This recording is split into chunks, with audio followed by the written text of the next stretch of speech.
The one thing that convinced me beyond anything else that I had access to was listening to this Air Force sergeant, female, who was abducted countless times, went through literally torture by these extraterrestrials, having marks on her hands. They took her fingernails off, her toenails off, bleeding from the eye, ruptured her eardrum once. And then a lot of things that we did in a surveillance capacity to confirm what she says, that convinced me that they weren't humans doing this to her. You surveilled it? We set up a surveillance, and that's about all I can say. She lived in a 2-story, real small apartment, and her bedroom was upstairs. And we knew that she would be taken during a time period. So this is a multi-pronged, multifaceted, multi-departmented sting operation in order to capture this. Yes, that was successful. There were some that weren't, but that was successful. That's a fact, and she's a whistleblower. And she would be the number one person I would put in front of a camera if I was a member of Congress. Whoa. A mentality regarding they can't be hostile. They're all benevolent is absolutely out the window. Are they on here? Yeah, they're on there. I'm going to show you something. Okay. Wow. Does that look like something you've seen before? I can't say. I think you just did. I've had several strange experiences in my life potentially related to ET phenomena, but this story is in regards to levitation. When I was 9 or 10 years old, I was walking home from a friend's house. As I would sometimes do, I decided to run as fast as I could and jump as far as I could. I did 2 jumps, both of which I measured from where I landed back to the stop sign that was my jumping off point. They were maybe 5 to 10 feet. I decided to do one more, went back a ways, and ran towards the stop sign. As I jumped, I suddenly became aware that the air seemed very silent. I also had a strong experience of weightlessness and extreme forward momentum, more than the last 2 jumps. I came down at a dead stop on both feet, feeling almost zero gravitational influence. Tracing my steps back to the stop sign, I counted over 30 steps. Within moments, I heard crickets, cars in the distance, lawn sprinklers, all of which had faded away while I was in the air. I tried hundreds and hundreds more times. I never even came close to the same distance. And it wasn't a dream because I told my mom when I got home. She didn't believe me, but remembered me telling her when I asked about it later. I don't know. It's a big, weird world. Ladies and gentlemen, today we are joined by none other than Richard Doty, former AFOSI officer. You've got quite the history, good sir. You've got a lot in your past in terms of ufology and your relationship to it, whether it's in a formal capacity or an informal capacity, whether that's a hobby or a job. Your name is pretty, I would say, pretty prominent in this topic. So I first of all want to thank you for joining me today. Thank you. Good to be here, Chris. Yeah. For those people out there wondering, who I'm sitting with, they might be familiar with you. They might have seen your face somewhere, whether that's Ancient Aliens, whether that's a Netflix documentary, or even some other documentaries that have come out in the past. You're a recognizable figure to those of us who know about the UFO topic. But to those who don't, how would you introduce yourself? Well, I'm a former Air Force OSI special agent, counterintelligence officer within Air Force Office of Special Investigations. And I started that career back in the 70s.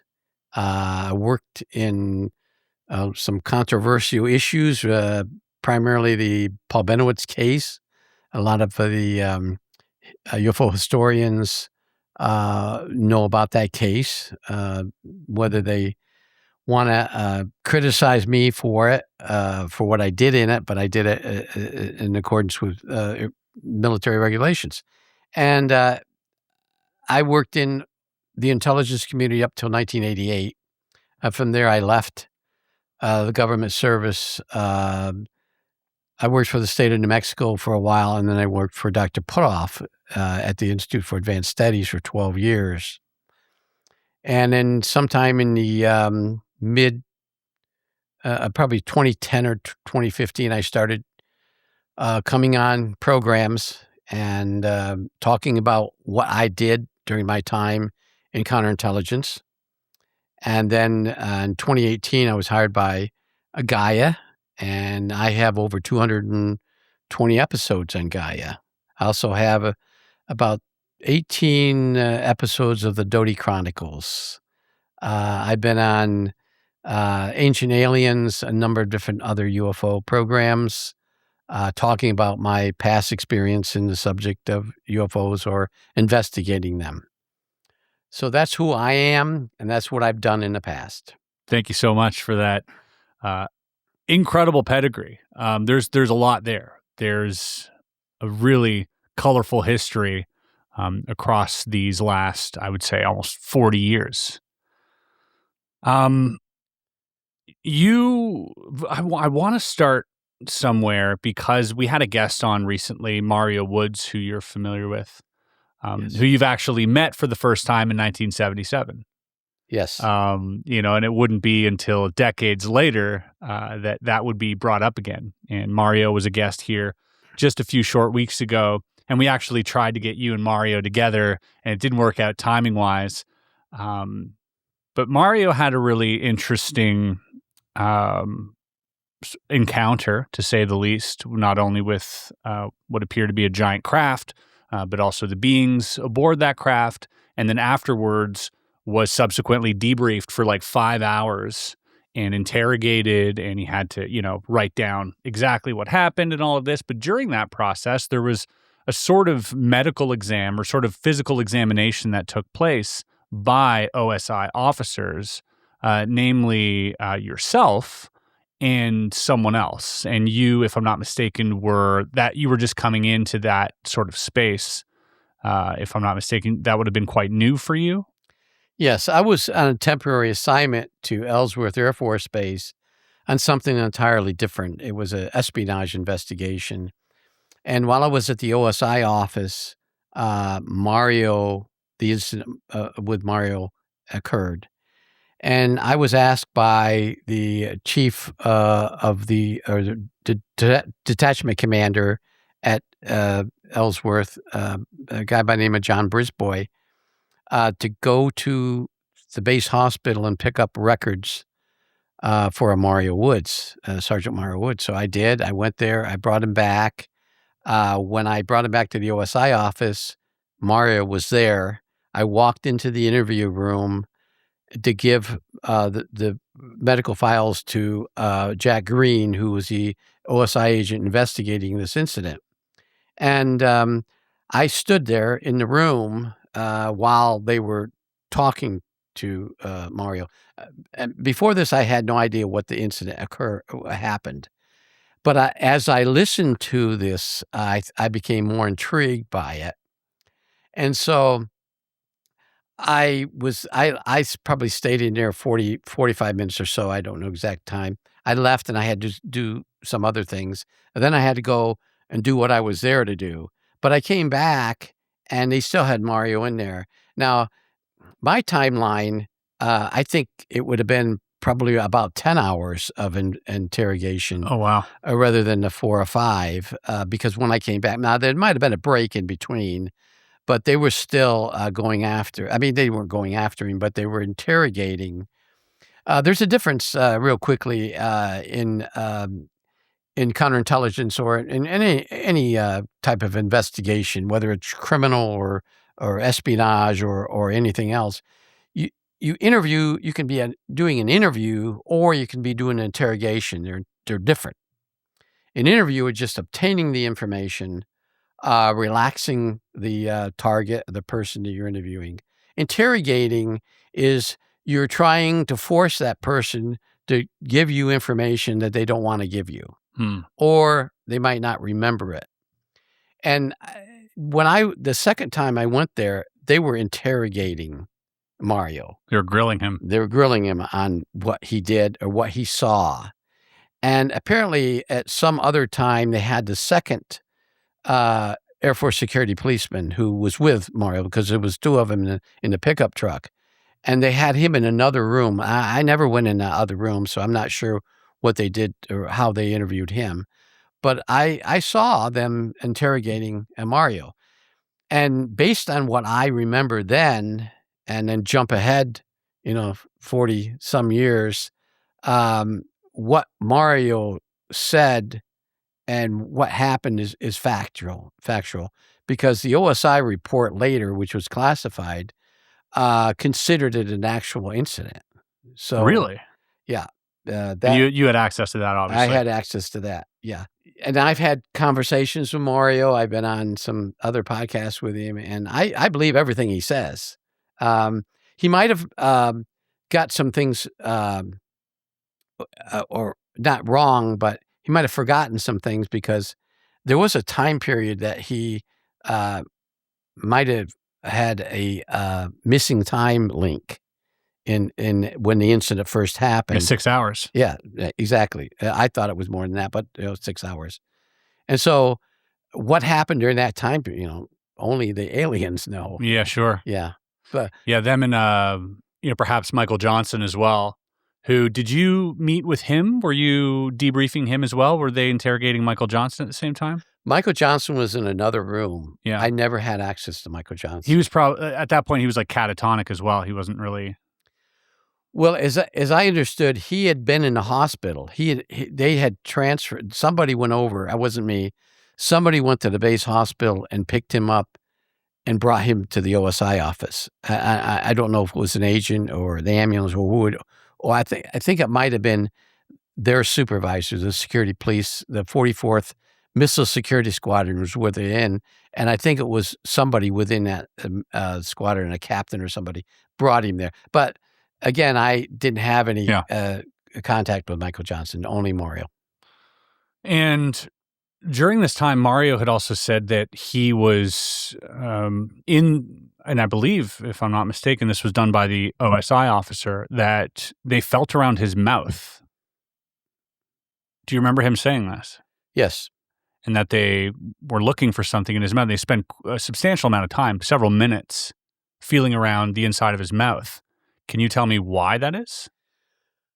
As I understood, he had, when he was examined at the base hospital, he was examined first by the emergency room physician, who I don't remember what his specialty was, but normally it's just a general practitioner. And then he said something to them at the hospital that OSI was interested in of what his voice, how his voice changed. And I think that's why, again, I wasn't there and I can't say for a fact, but I believe they thought he might have had something implanted into his mouth or his throat. And that's why they checked it first at the emergency room. And I believe later there was maybe a specialist, eye, ears, and throat doctor that saw him. But the OSI office, they were looking for something in his throat that might have been implanted in there. That's what I got out of it. Implanted by whom? By whoever took him, maybe the extraterrestrials. I know, but is that par for the course? Is that something that they've run into before? That's why they were checking it out? Now, let me go back a little bit. Sure. During this time period, I was not briefed into any special programs. No, this was before. This is way before, 2 years before. So I had no idea about any of this, about abductions or about implants or anything like that. Years later, when I was briefed into everything, I realized that the extraterrestrials, in order, there were occasions or incidents where they had placed something in the the body, the mouth, the throat, the nose, in order for the extraterrestrials to better communicate with the human. Now, I don't know how that worked. There are specialists, Dr. Green and others can explain that. I'm not a doctor, so I can't explain why or how they did that. But I know that there were at least 2 cases that I know of. A woman that had an abduction, an Air Force, a sergeant. She was in the Air Force. She was abducted, and they had placed something under her tongue.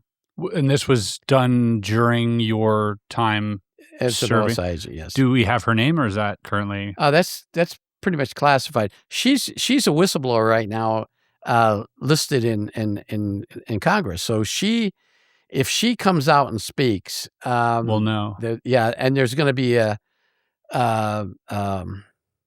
awakening, so to speak, in the difference between a friendly extraterrestrial and a non-friendly extraterrestrial, because she went through the horrors of abductions from an hostile extraterrestrial. Really? Do you think that is, I want to talk more about this a little bit later, but do you think that is perhaps her perception due to this forceful sort of kidnapping, that one would make a being who might be neutral seem sort of more malevolent because of the nature of, we're looking at something from another world, looks menacing, they're perhaps pinning her down. Like, we don't know the real reason why this would happen. Do you think that because when someone says hostile, but then has a chip implanted and is let go, like, we are also hostile to dolphins, but that doesn't mean we want to kill the dolphins and take over the dolphin world and, like, you know what I mean? And so do you think that might just be her interpretation of the event? It could very well be, because number one, we have no idea what these extraterrestrials' intent is in abducting a human being, to get information or to get DNA or to get samples of their fluids or whatever. So they're alien to us, and we're alien to them. They might have to use techniques that we can't even imagine to get information from a human. And so you're right, that could very well be, that's just the way they operate. Mm-hmm. Now, she's alive. They didn't kill her. She's recovered. Her case, what stands out to me is her case has been thoroughly investigated by the government, not just AFOSI, but by other agencies within the government. What other agencies? The intelligence community. I'll just leave it at that. There were techniques, because of her abductions, there were techniques developed from her abductions that were collected by U.S. intelligence that I can't talk about, that can prove her case. Wait, so there are certain things that happen to her that they now use to see if other cases are legitimate? Absolutely. Does that have to do with, like, physical markings? Yes, that and some traits that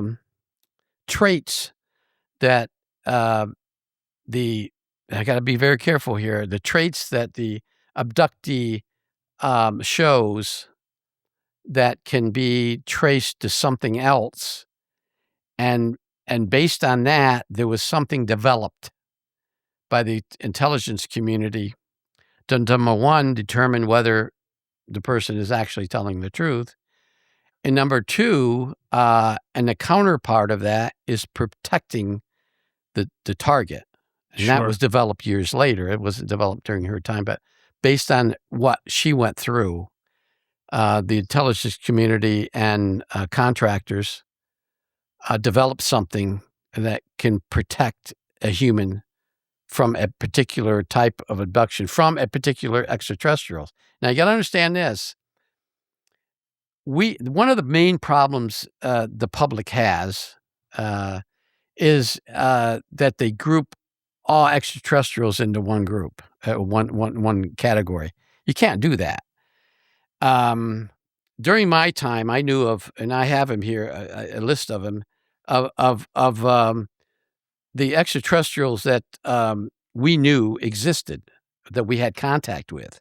Okay, and so they're all different. Number one, they're all different biologics. They come from different planets. Their body structures are entirely different. So you can't group, their brains are different. So you can't group all extraterrestrials into one category. That's why when we talking about an abduction of a human by an extraterrestrial, it depends on what extraterrestrial's doing that and what they're gathering and how they're doing it and what type of thoughts or what type of techniques or gadgets they're putting into those humans. Mm-hmm. So when the government creates something, to counter it, it's only going to work on that particular extraterrestrial. It's not going to work on anyone else. Then again, I can't go into great details because I knew some more information about this, but there a lot of like other species. Yeah, other species, and a lot has been developed beyond my time, and I don't want to go into anything that might disclose something I'm not supposed to talk about. So I'll just leave it at that. Sure. I mean, super interesting that there's protocol on a sort of anti-abduction process. Well, when I was working on Myrna Hansen case, and you know who Myrna Hansen is, Yeah. That's part of the Paul Bennewitz case.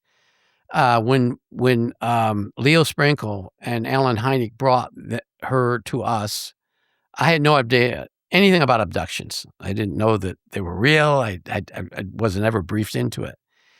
I did a report and sent it to headquarters, and a week or so later, 2 DIA agents came down to Kirtland to the OSI office. I was told that, hey, I have 2 visitors out here want to see me. They were cleared. I brought them in. They said, yeah, we want to talk about the Myrna Hansen case. And I said, okay. I said, who are you guys? What branch are you with? And one of them tells me, we're with this particular branch. I said, what does that involve? He said, abductions. We investigate abductions. And I said, the DIA has a branch that investigates alien abductions? He said, yeah. The DIA. So I knew then, he said, you mean you're not briefed into this particular special access program? I said, no. Well, I got briefed into it. And then I realized that this has been going on for years. And take it very seriously. This is 1980, and these guys are taking it seriously. And this unit within DIA has been around for years. Now, DIA, remember, only came in existence in 1961. So I thought, I didn't say anything to them, but it piqued my curiosity as, well, wait a minute, these things must be real then. Because I didn't think that I interviewed Myrna Hansen, but I just thought she was she was psychologically unstable or something. Sure. I mean, the DIA is also known to be involved in like a lot of trippy subjects, including Stargate, including, taking on all of the work at SRI that they were doing and that type of thing. Do you think that a lot of that is still within the DIA specifically, or has that been also sort of branched out into contractor hands? I think that it's being still controlled by DIA, but I feel that it's been contracted out. Yeah, most things have been, I would assume. Yes. For, to remove yourself for any plausible deniability that the government might want or should want in these scenarios, which does bring a question to mind as well. So when you were working on the Paul Bennewitz case, first of all, the decision to sort of implement misinformation or inject information in a counterintelligence capacity due to, seeing advanced tech and covering that up. How was that decision given to you? Were you brought in a room and briefed? Were you given, was this in writing? Was this verbally? How was that given to you to take care of this? Anytime there's an operation or a project within OSI or intelligence community, there has to be an operational plan. When the case first opened, the Paul Bennewitz case first opened, I would do a report and send it to headquarters, and it would go through CIA to DIA. And then they would send back a operations plan or a list of things that I need to do to prepare an operations plan or to get more information. And in particular, Paul Bennewitz's case, they sent back and saying, you need to do this, this, this, this, and this. And what was this, and this? Go out and get more information on him, find out neighbors, do what we call a local agency check. And I did all those things. There was probably 10 things I did. I did a report, sent it back up there. And then we got on the phone. We call it KY3 phone. It's a secure phone system where we discussed the case between me, my boss, and headquarters. And they decided, okay, we need to do this operational plan, which was developed up there, sent to me, and here's what I had to do. And the plan was followed. And so the disinformation or the misinformation was all planned at headquarters. That's what they told me to do. I did what I was told to do. Sure. And so that's how that goes. So was that stuff, did it feel to you like they had done that before? Oh, I know they've done it before because I've been involved in other operations where they've done it. Yeah. Absolutely. I see. So this was kind of protocol on how to deal with this scenario. Now, was that only for people who saw sort of technical advanced vehicle testing? Was that like the protocol, or was there more than one protocol to deal with that? Was there a story, a script that you guys had to follow? I'm very curious about how you guys went about, okay, somebody reports a sighting. Do you instantly go into, okay, we investigate this, and then if it was us doing advanced tech stuff, then we have this cover story that we go in with? Or was every case taken case by case? Like, how was that filtered? Every case was different. Yeah, it depends on who saw it, the target we call, and what the circumstances were behind their sighting. And Paul's case, he was taking pictures of something that was flying over the base, and it was a highly classified program, a drone program. It was the Air Force's drone program that was in its infancy stage. And the way they tested these drones was they would fly a plane. It could either be a C-130, which is propeller-driven, or a RC-135 or RC-137, which were like a 707. They would launch these drones from the plane, and there would be a controller controlling, but the plane had to be in close proximity to these drones. Well, Paul was taking pictures of these objects flying around these aircrafts, and he assumed that they were UFOs, they were extraterrestrials. And so in order for him to not become involved in the classified program, we had to convince Paul that, he was seeing UFOs. But it seems like he was already convinced of that. Like, why not just let him believe it was UFOs and ignore it entirely? Well, we did. I would go in, and number one, Paul was involved in APRO, which, as you know, what that was. He was an investigator, field investigator for APRO. The infancy stage of MUFON was there. He was a believer in UFOs. He's had an experience with a UFO on a picnic once with his family. So he was a believer. And so when I went in to talk to him and he told me what he did, what he saw. He was trying to convince me they were UFOs. All I had to do was say, you know what? Well, I think they are. I think they are flying saucers. He would use the word flying saucers, not UFOs. And that's it. That's all I had to do. I didn't have to sit there and interrogate him or brainwash him or anything like that.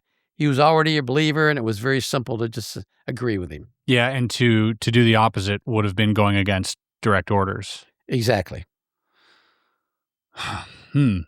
Yeah, that's an interesting position to find yourself in. At what stage during your career was that particular incident beginning? How many years in? About 3.5 or 4 years in. And how many cases had you covered similarly before that? UFO related? In 1979, we had a case, early 80s, late 79, early 80s. We had a case at Kirtland involving a sighting in a highly classified area of the base. A Sandia National Laboratories security guard. Now, Sandia was a contractor on the base. The security guard was civilian, had an encounter with a UFO that landed on the base. I was the case agent that went out there and investigated that. Before this, I was not briefed in anything to do with UFOs. So I took the report, I investigated it, I came back to the office, I submitted a report through my boss to headquarters. Headquarters came back and said, I need to be briefed into this particular program. And it's called 9Q. So my boss says, you need to go, we're going to get you a briefing. You're going to need to go over to the Air Force Special Security Office, which is on the west side of Kirtland Air Force Base, and get a briefing. I said, okay. And now I've done that before on other matters, but nothing to do with UFOs, on espionage or something other. So I did. I went over there. I sat, went in a room. There was some other people. A colonel, Air Force colonel, and a civilian briefed us on the United States government involvement with the investigation and contact with extraterrestrials from 1947. And that's the briefing. It lasted several hours. They showed us film. They showed us some documents. We took it all in. How many people were there? There were, I don't remember exactly, 10 maybe. And this not OSI agents. Right. I was the only OSI agent in the room. The other people in the room were intelligence people or some other people that had a need to know. Were the other people in the room, were some of them also civilians? Like, were these academic types or contractors? There's no shortage of creativity on this channel, as you've probably noticed. We churn out some of the highest quality productions in terms of podcasts weekly, and it is fun, but it's also a grind, and we don't always have time to attain that Spielberg-esque level of production on a weekly basis. It's nearly impossible. But we do manage, and that is partially due to the help of Higgsfield Cinema Studio. So we use Higgsfield in pretty much every single production that we do, and whether it's really subtle things or whether it's recreating something. But you can also use Higgsfield in very creative ways, like I can have it rain in my studio right now. Or I could teleport myself into a UFO.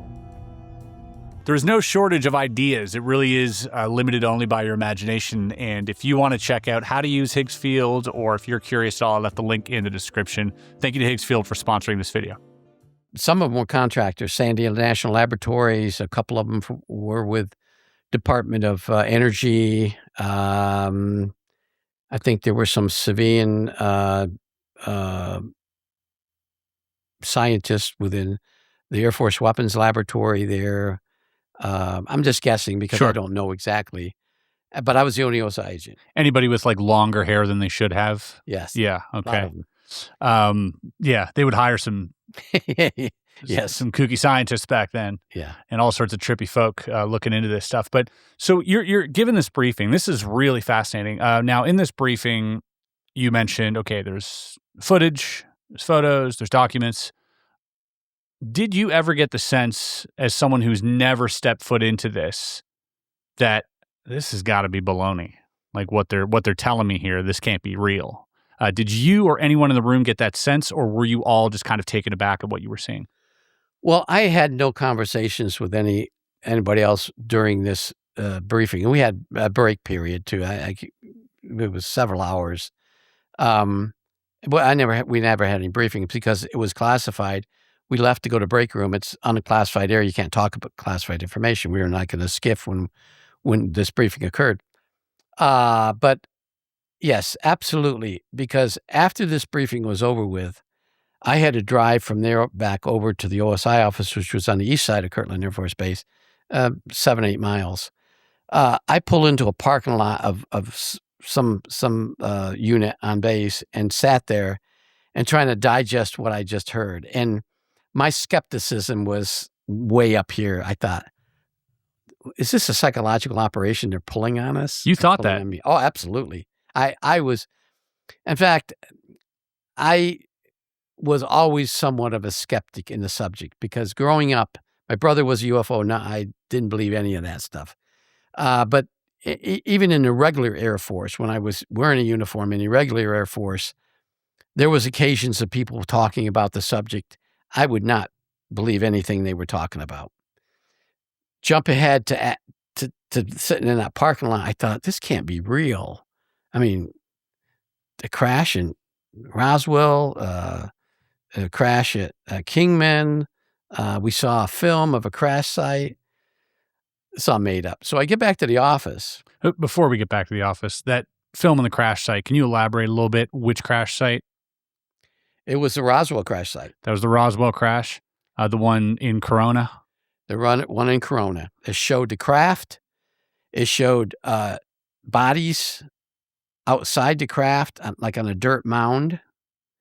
And it showed a recovery area where there were tents, military tents set up. There were military personnel in uniforms, Army uniforms. This is 47. Air Force hadn't existed quite yet. There were debris that they apparently had taken out of the craft and set on tables. There was a narrator. Now, none of the people in the movie or film were talking. There was a narrator, an Army or a military officer narrating what we were seeing. Obviously, that narrator wasn't there. Was something that was added later. Sure, okay? yeah. But it looked to me like a legitimate film. The beginning of the film showed it was classified. And so that's what the film was. Now, they also showed a second recovery site in Kingman, Arizona. And I think it was 53. Yeah. And they showed the craft, and they showed two bodies. Similar bodies? No, they were different. They looked different. And recovery. Now, in 53, there were Air Force personnel around. The recovery truck said United States Air Force on it. And so that's some of what I can remember in the film. How are you allowed to talk about this? It's all unclassified now. That's unclassified? That is unclassified. So what happened to the footage? Good question. Where's the footage? I mean, if it's unclassified. Congress wants that footage. The Air Force gave him some things, but didn't give him everything. Now, I would love to know what all that footage is. And that's just two of probably 40 or 50 different crash sites that we know about. Really? Yeah. Could we, there's probably been several attempts to FOIA that briefing or those documents that were available in that briefing. How much success have people found in trying to retrieve some of that, what you saw? I tried. Yeah. I tried myself, and I got they can't confirm the existence or non-existence of the material that I requested. So it's not going to be released because but I've talked about it. Many other people have talked about it. My NDA expired in 2002. I started talking about it after 2002. There were only during 2002 and 2020 today, as we talk in 2026, there's been two occasions where I've been visited by FBI agents who told me that I said something on camera that I shouldn't have said.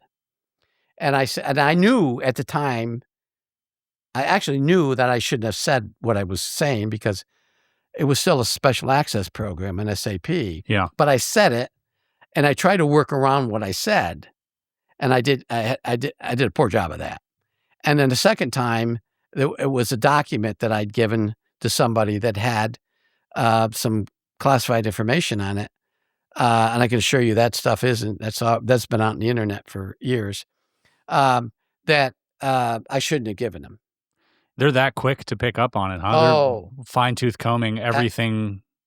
Like this interview will be under scrutiny, you believe? Absolutely. Every single episode I've done for Gaia. And only at the beginning when I first started working at Gaia, the first probably 10 episodes, nothing. The 11th episode, we talked about something and I did.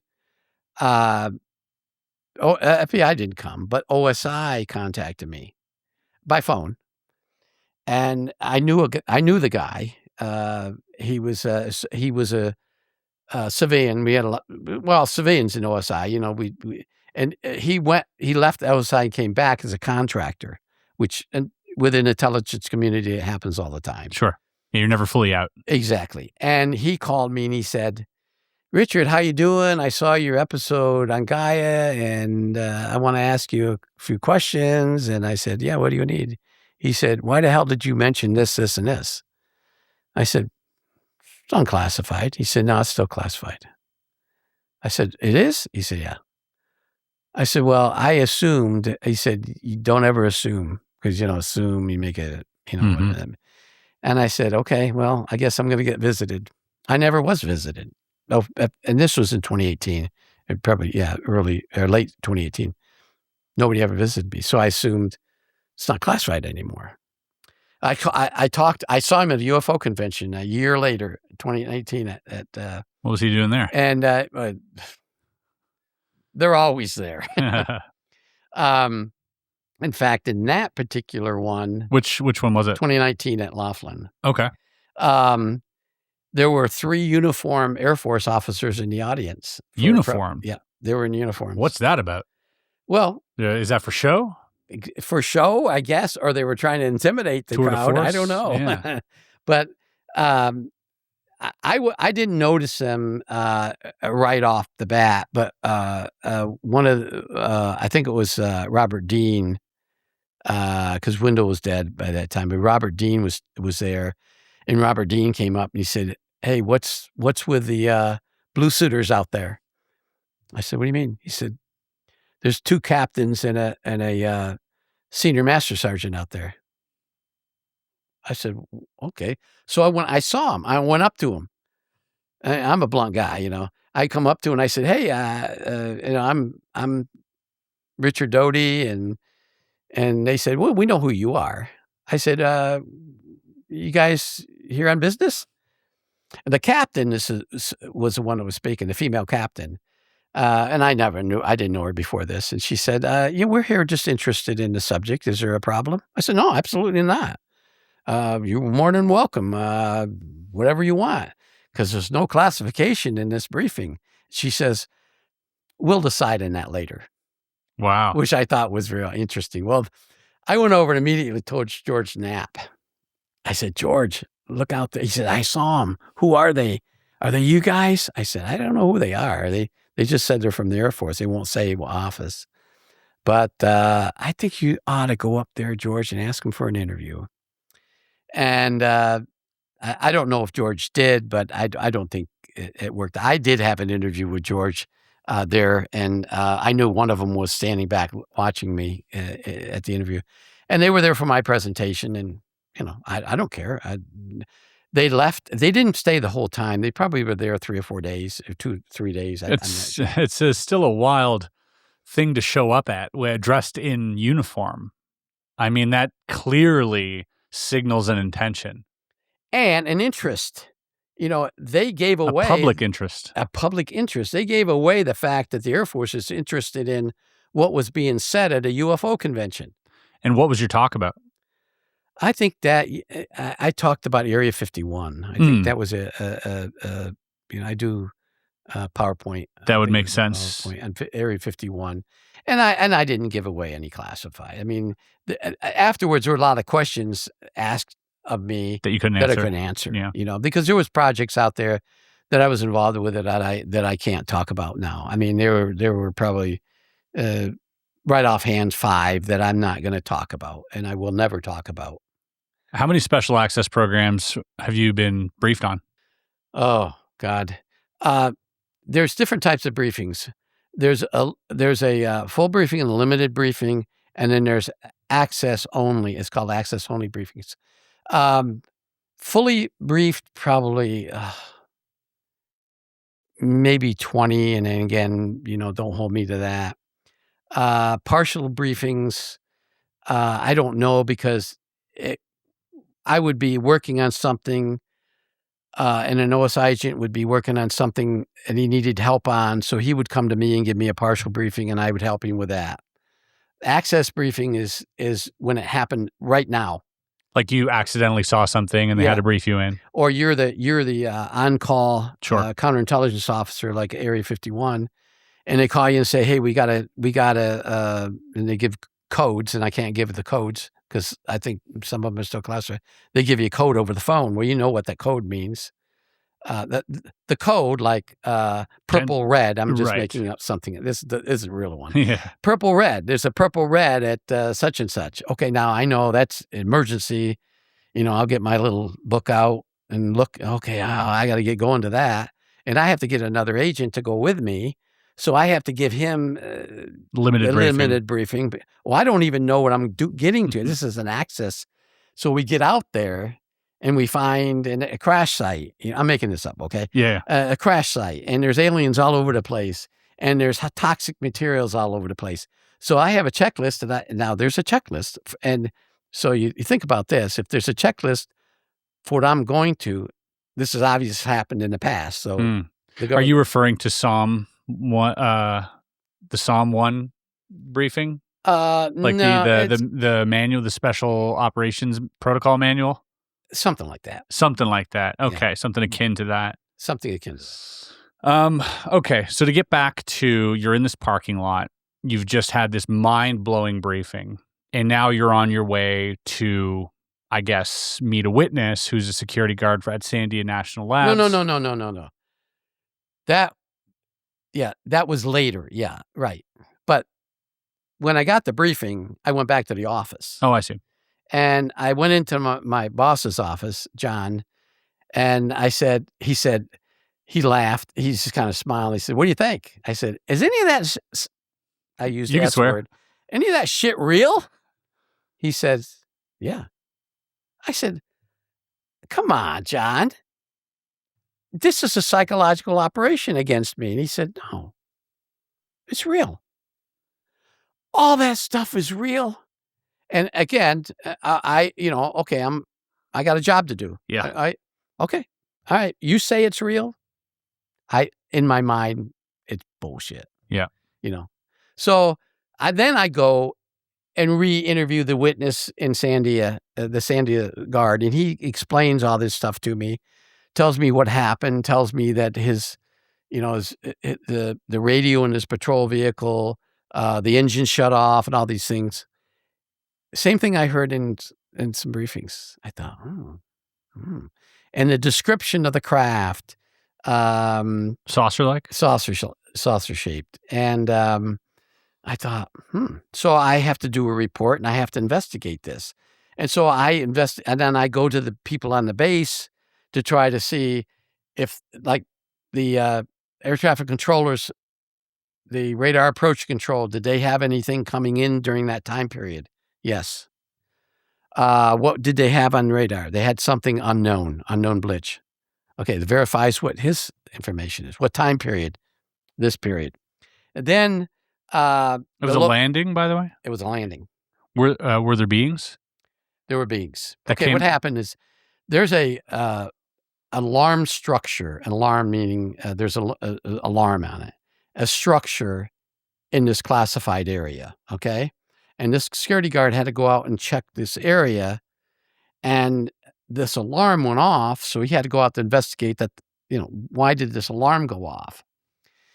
And this gets more complicated as I talk, and we'll talk about Myrna Hansen relating in conjunction with this later. But he had to go out and find out. When he got out there, he sees this flying saucer, and this is his words, hovering over this bunker, and it's a bunker that's built into the ground. And right off, to explain what this means, is there's a bunker, and this bunker is an experimental bunker to house nuclear weapons. And what it is you open the blast doors. There's a platform, an elevator that goes down 60 feet. So they would store the weapon here, put it on a platform, put it down 60 feet. So if a terrorist or the enemy breaks into the bunker, there's nothing in there because it's underground. And that's kind of like, that was classified. It's not classified anymore. So that's the bunker that he went out to check on. He sees a flying saucer above it. It lands. When it lands, his engine shuts off. His mobile radio and his portable radio wouldn't work. No electricity. And then we actually know why that happens. And so he gets out of his patrol vehicle. He gets a shotgun. He has a shotgun and a sidearm. But he gets a shotgun out of the vehicle. And these two entities, as he calls them, gets out of this craft. And they're in suits. They have helmets on, metal, silvery suits. Their arms were disproportionate to their body. They have like heavy boots on. They have some kind of contraptions in both their hands. And they turned and went to the front of the bunker. Well, he's a security guard. He has a job to do. He chambers around in a shotgun because the policy is he can't have a live round in the chamber. So it's a 12-gauge shotgun. He chambers around. Apparently they hear that, and the weapon is taken out of his hand. He says it's taken out of his hand. It's dropped to the ground. He never could explain to me how that happened. It just got out of his hand. And that's his words, got out of my hands. They don't know what to do. Then he went for his sidearm, but he couldn't get it out of the holster. This thing then, the two entities turned around, came back to the craft, got into craft, and it took off. Was the craft like one of those seamless platforms that comes out of the structure and then returns, or?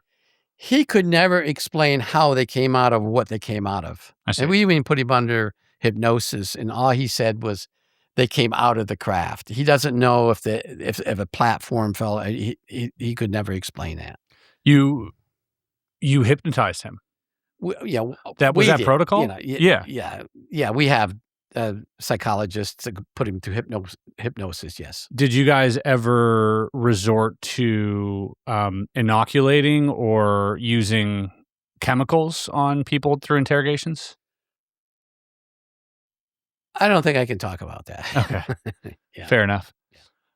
So this is your first foray, other than Mario Woods happening, where you were not briefed into any of this and thought that was just maybe crazy. This is your first foray into someone claiming, and I assume this person seemed legitimate and sincere? Oh, absolutely. He was a former Army. He was in the Army before. I believe he was an MP. He worked around helicopters, so he knew that this wasn't a helicopter. He'd never seen anything like this before. He'd been working for Sandia for, I think, 12 or 14 years. Unblemished record. PRP probably as well. Yeah, personal reliability program. He worked in a highly classified area before he went out on patrol, which required, it was a special access program, so he had to have a special security clearance. He had all the tickets punched. We gave him a polygraph, which was also pretty standard, passed it, no deception indicated. So that helped me blend more into understanding the phenomena of UFOs. So what do you tell him? Do you because when someone sees military tech, you tell them it's aliens. What happens when someone sees aliens? You tell them it's military? Well, there was another agent, a senior agent involved also with me. When I took the initial report, did the initial investigation, did all the reports and sent them up to headquarters, the senior agent then became involved in that.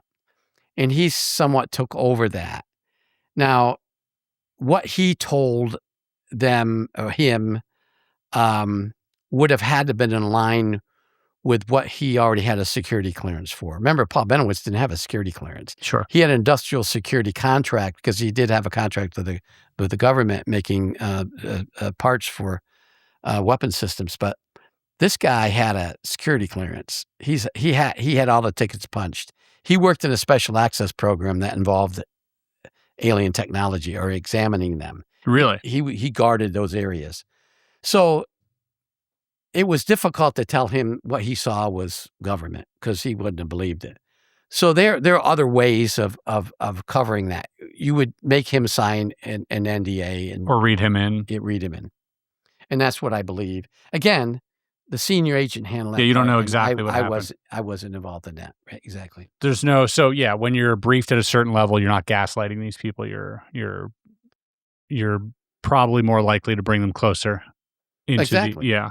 If a pilot, and I had these happen, an A7 jet pilot, Air Force pilot, National Guard, it was Air National Guard, New Mexico Air National Guard, had an incident where he had contact in the air and on the ground. I handled that whole case, but I couldn't tell him that it was an Air Force.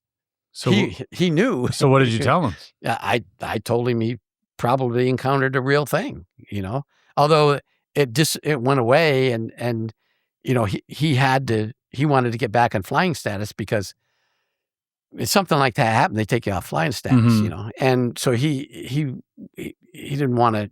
So I said, you need to sign something that you promise you'll never talk about it. Okay, I'll sign it. He wanted to get back up in the air. Yeah, that's the thing about pilots specifically, where it's pretty sensitive in terms of reporting. And right. even like personal mental health or anything like that just like takes you out of the sky. So when something happens, let's say, because you've obviously with the Paul Bennewitz case, you had to keep him going and saying, hey, this is, you're right, it is aliens or whatever, so that you would detract him from what really was going on in the base. But when things are of potential alien origin, do you sometimes tell them that it's just advanced tech when a civilian is reporting something like that? Absolutely. Yeah. So would it be safe to assume from a civilian's point of view that the Air Force Office of Special Investigations is essentially what they refer to as the Men in Black? From a civilian point of view? Yeah. In a way, yeah. But the Men in Black is something entirely different. Within government structures. Within the government structure. We had a unit within the 7602nd Air Intelligence Wing at Fort Belvoir. They were the dirty tricks people, okay? And they didn't go out and kill people or anything like that, but they're the ones, if we, OSI, couldn't convince somebody, or if we needed something that we couldn't get, we'd bring in these people. And these were the bunch of, we call them the thugs. I mean, they were the knuckle draggers. They were the guys that would, the military recruited out of someplace else that didn't have the unblemished records. They weren't the Harvard grads or the Dartmouth grads. They were the ragtag bunch. Ragtag, probably played football or soccer or rugby. And these guys had been in ballroom brawls, and they're the type of guys that did things off the record, so to speak. Unethically, would you say, to some extent? Probably. Yeah. Yeah. But because they are not part of the OSI, you have plausible deniability, so that if anybody comes back and says, "Hey, you sent these thugs over who said they were going to bury us in the desert for talking about this stuff," you can just say, "That wasn't us. We have no idea who those people were." Exactly. And almost all of them were sheep dipped, if you know what sheep dip is. Yeah. So they were, they would have IDs. They were postal workers or whatever IDs they could get a hold of. And they, if you checked, it would be legitimate. If someone might worked for some construction company or something like that, if they were caught. Yeah. Now, and some were, caught either by us or by the civilian police, and there were ways to get them out of what they did. And it wasn't my job; it was the Department of Justice already had been briefed into all this stuff. So. And I'm not sure how that worked, but there were cases where they got caught doing what we asked them to do. Yeah. Wow. It does seem like a lot of skullduggery happens within these organizations to maintain secrecy. A lot. Yeah. And that's part of, counterintelligence as well. Like there's a whole other, when we think of counterintelligence, I think, not myself, but I think when a lot of people think of counterintelligence, and especially I think the names that come up are yourself and Lou Elizondo in this space. Yeah. People often, they immediately go to, disinfo agents. And there's a whole facet of counterintelligence that definitely deals with mal, or disinformation. Yeah. But there is also a whole other side of counterintelligence that deals with espionage, that deals with other countries, foreign adversaries, and that type of thing. So how would you, to the average viewer, looking at this, scrutinizing, the counterintelligence being involved in the ufology, how would you sort of justify the presence of counterintelligence in regards to UFOs? Well, the job of the Air Force Office of Special Investigations, specifically the Special Projects Branch, which I worked in, and we call them PJs, different from pararescue. And when I would say that on air, they say, wait a minute, PJs are pararescue. No, Special Projects, our code was PJ. Our job was protect materials, classification, classified material, special access programs, sensitive compartment information under Title 50, prevent that information from getting into the enemy hands. And we would do everything in our power to protect that information. Our job was to protect the classified projects, special access programs, or sensitive aircraft, new aircraft, from that technology from getting into the enemy hands. And back in those days, it was the Soviet Union, the Red Chinese, North Korean, Cuban. So we did everything in our powers to do that. And that may involve deception operations, which this public calls disinformation. It's deception operations using misinformation. Mm-hmm. Okay, that's our job. Counterintelligence and counterespionage is part of counterintelligence. We've ran counterespionage operations against UFO groups because of who was in that group, somebody that's not native. Remember, we are a free society. The Soviets or Russians are not. Back in my days, it was the Soviets. The Soviets could penetrate us because we're an open society. And guess what? The number one group they always penetrated, UFO groups. We had Soviet operators in MUFON, CAUSE, APRO, all these different groups to get information. And this is what people don't realize is that MUFON, the reason we, counterintelligence, penetrated MUFON and APRO and CAUSE, and these other UFO groups, was to keep track of the other hostile intelligence services penetrating them. You don't realize you can't realize the number of not Soviet spies, but I would say Soviet influencers that were in these groups. Not just Soviets, even the Chinese had people within the group. And why? Well, believe it or not, MUFON or APRO got information that the government didn't have. John Doe sees something. He doesn't report it to the Air Force. He reports it to a UFO group by phone. Back then, the internet wasn't around. And now MUFON sends field investigators out to investigate this. Those field investigators, unless it's something that it's going to affect national security, they're not going to come to the military. So we have to have people in a group that know what these investigators are doing in order to report back to us. So that's what that complex nest that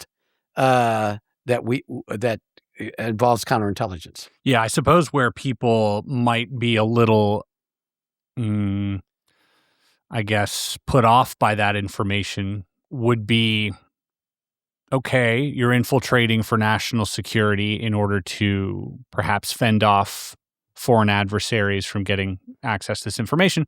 But with the same stroke, you're also misrepresenting what happened to a lot of the experiencers, a lot of the investigators. It's your job also to mitigate that information in a way that protects, sensitive sites or real sightings, protect the secret from going out.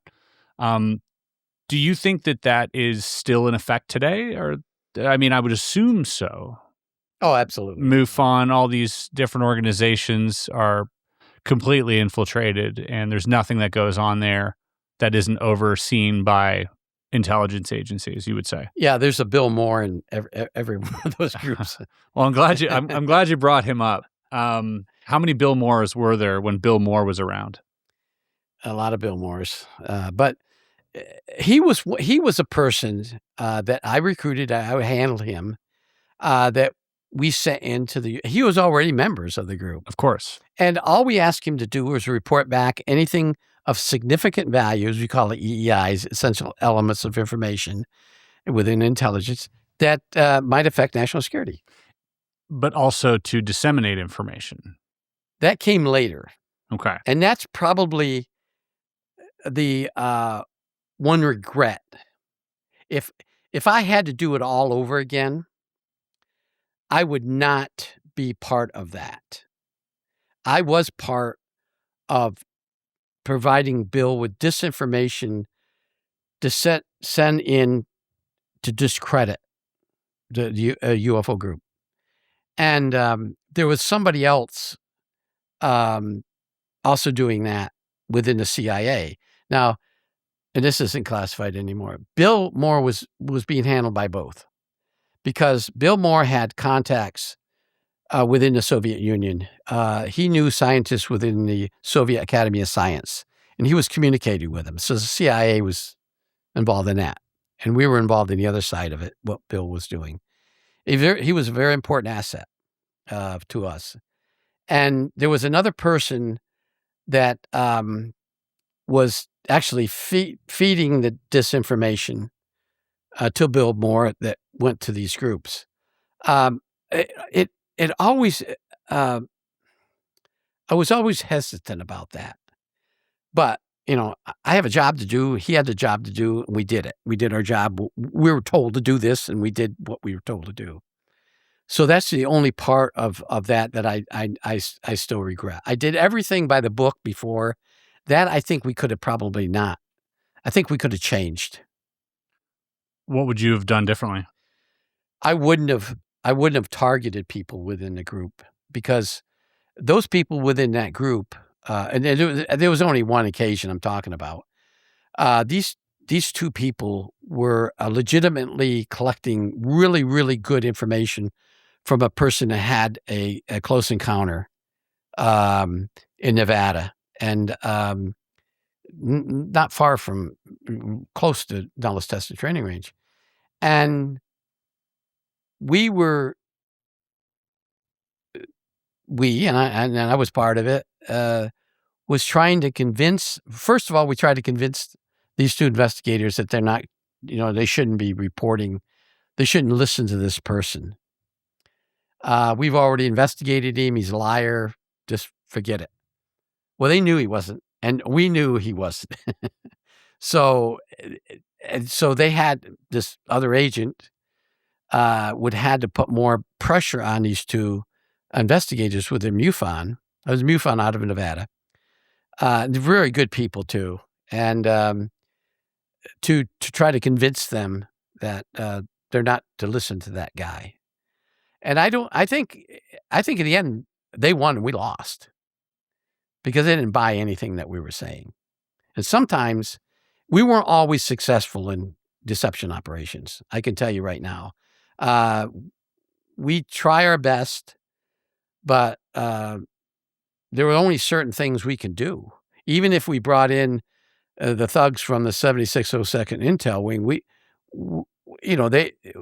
had to operate under the law, mostly under the law.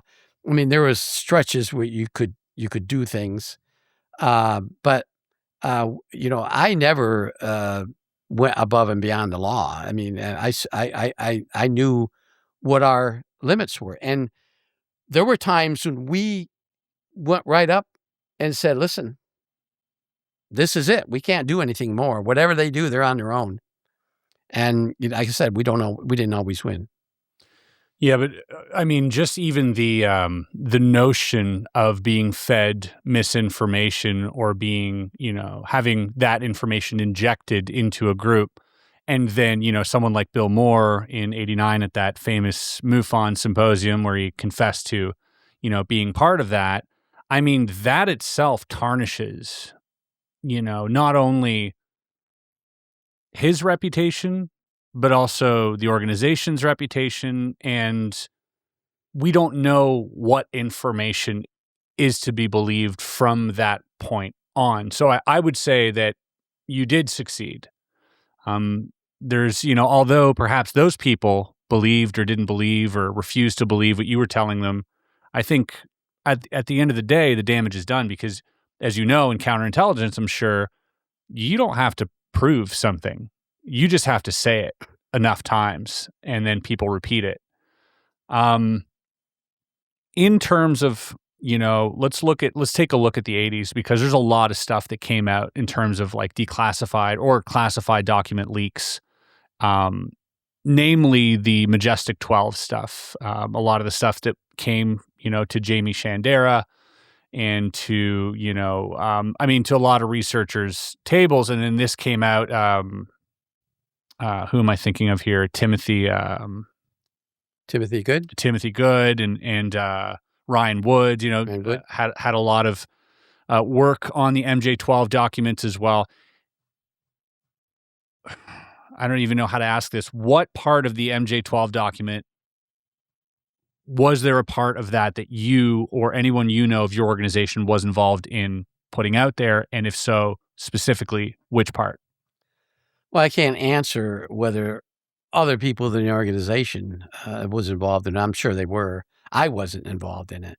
The first time I saw that document was when... Which document particularly? MJ12 that Jamie Shandera got. Okay.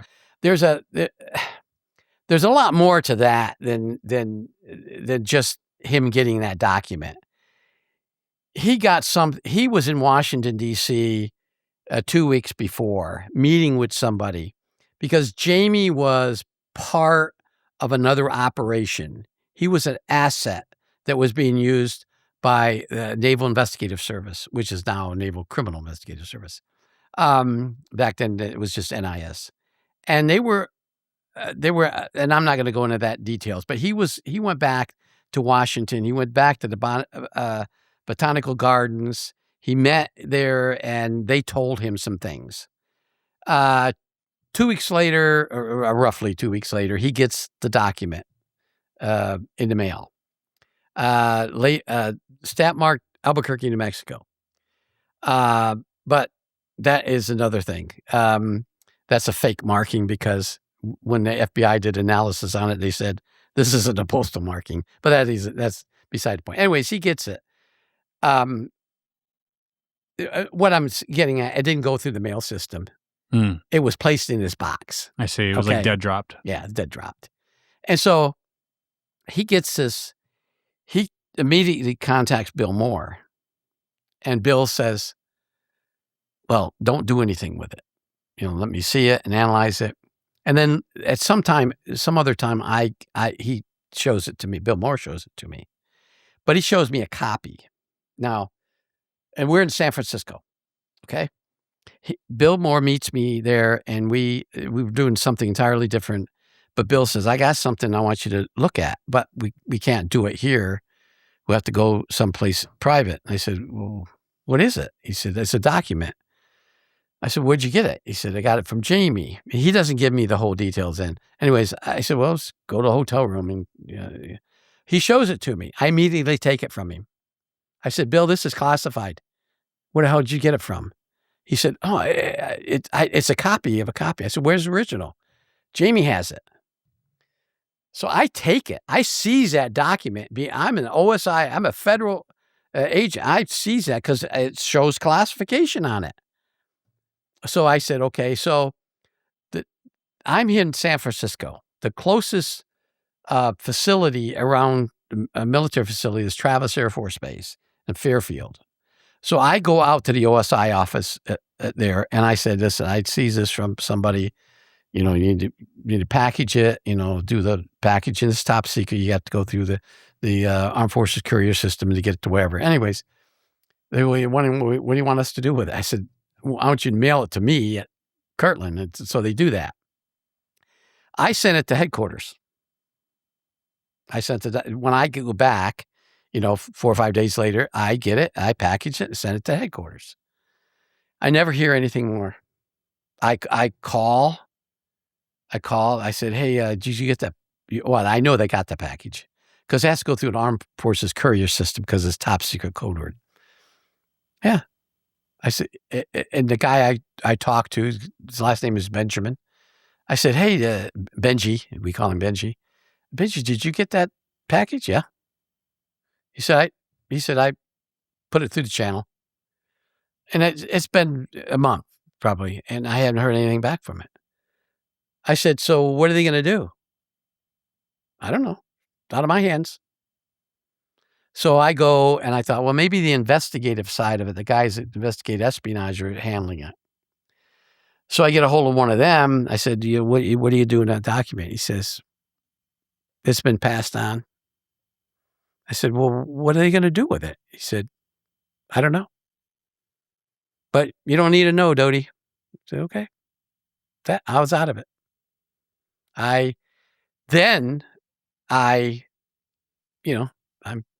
somewhat intelligent.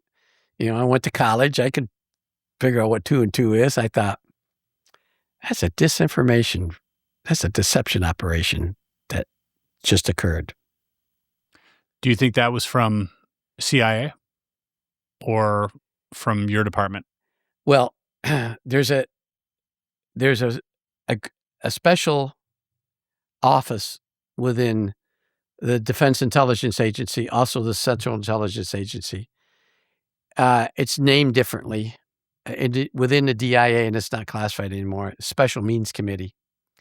The Special Means Committee creates documents for mostly counterespionage operations. Right. Okay? So, passage material. And yeah. If you run a counterespionage operation, you have to give a little real stuff in order for the Soviets to believe it, or whoever you're targeting. Sure. And so they do that. Wow. So I kind of figured it probably came out of there. I don't know for a fact. Sure, yeah. Now, when this was all being investigated back in 87 and 88, the FBI pretty much targeted the DIA, but the DIA denies it. So I don't know. The FBI had help in. Didn't the FBI go to OSI in determining that it was bogus? Now, well, that's where the crux is, because whether it's real or not, I mean, they're going to deny it outright either way. There was a meeting when and I've found this out years later, not then, not during the 80s. Sure. I was sitting at a UFO convention, and one of the Colonel Law, he was chief of counterintelligence for OSI. He showed up towards the end of this UFO convention, and I actually went to the airport and got him and brought him there. And anyways, we were sitting talking, and the subject came up of Ryan Woods, doctor, the father. And he said, wow, I never thought that stuff would end up where it ended up. And I said, Colonel, I said, that stuff real? He said, Richard, how many counter-espionage operations did you run? I said, well, quite a few. You realize you have to give them the real stuff, some of the real stuff. And that's all he said to me. So the MJ-12 documents contain some legitimate information mixed in with some bullshit information. But none of that you can confirm. I can't You because don't know. I didn't. Yeah, I wasn't an author of it. Just like it's just like when the Linda Howell incident happened. I don't know if you want to talk about that. Sure, if you want to. If you want to talk about it. We all know who Linda Howell is. She was an enemy. Now she's a friend of mine. I was tasked with an operation to bring her in and brief her on something because of what she was doing. The documentary she was working on at HBO. And so this is actually what happened. About a week before she was due into Albuquerque, OSI already knew she was coming to Albuquerque, and they told me, you need to make an appointment and we're going to send you something and we want her to read this. I said, okay. So she's already contacted Jerry Miller, who was part of this. And so I ended up going and picking her up. The day before, the afternoon before this was to occur, we had a place to interview her, and there was a two-way mirror, and everything was going to be recorded, audio and video. And I get a package in from the Armed Forces Courier. I open it and I kind of looked through it, but I didn't really read everything. The day of her meeting, I went out just before I went out to pick her up to bring her to the gate because she had to be cleared in. I read it. I went through the document and I said, "Holy cow! This is presidential briefing document." But the counterintelligence officer in me says, I wonder how much of this is real. Mm-hmm. So anyway, she comes in, I give her the spiel. I said, you can read this, you can't take notes. You can't photograph it. And so she reads it. And she asked me, how long do I have? I said, you can read it a couple different times. So she took her probably 35, 40 minutes. She read everything several times. I took it back. I put it back in the desk. I packaged it up. I sent it back to headquarters. And that's my beginning of using her as a source of information. Now, I find out later that they were going to do this operation against her, and it's being handled in headquarters, not with me. I was just a field agent handling what they asked me to handle. I wasn't actually the case agent. That was being done in headquarters. She was to do a documentary for HBO on UFOs. And she had information that she had obtained from an Air Force officer who worked at the Pentagon. My job was to get the name of that officer so we could run a case against him because he disclosed classified information to her. So that's why I handled Linda, and she was a tough cookie. I was totally unsuccessful. I never got anything from her. She's very smart. She would give me other information, but names, I never get that from her. Yeah, Linda's tenacious, to say the least. Yeah, that's a good word for her. Yeah. Okay. But getting back to it, yeah. the information that she was reading, Mm-hmm. You don't know. I actually only had access to it for that short period of time because I had to send it back. I mean, I read it. I read the document. I read the same thing she read. And I thought it was amazing what they were giving her. But I thought, it can't be real. I mean, some of it probably is. Now, over the years, I've learned that some of that is real, and then some of it isn't. So what have you created that isn't real? We mean during my time in OSI? I didn't create anything. No material? No, I would not be allowed to do that. No, so, but what information did you pass on? Okay. That was given to you that for a fact wasn't real, that people took as the truth. Okay. Yeah. There was an incident involving a civilian that saw something. It was an experimental craft. It was the first prototype of the Aurora. Okay. Which was being developed at the same time that the F-117 was at Tonopah, that same time period. This guy saw this, and I had to give him information on a UFO.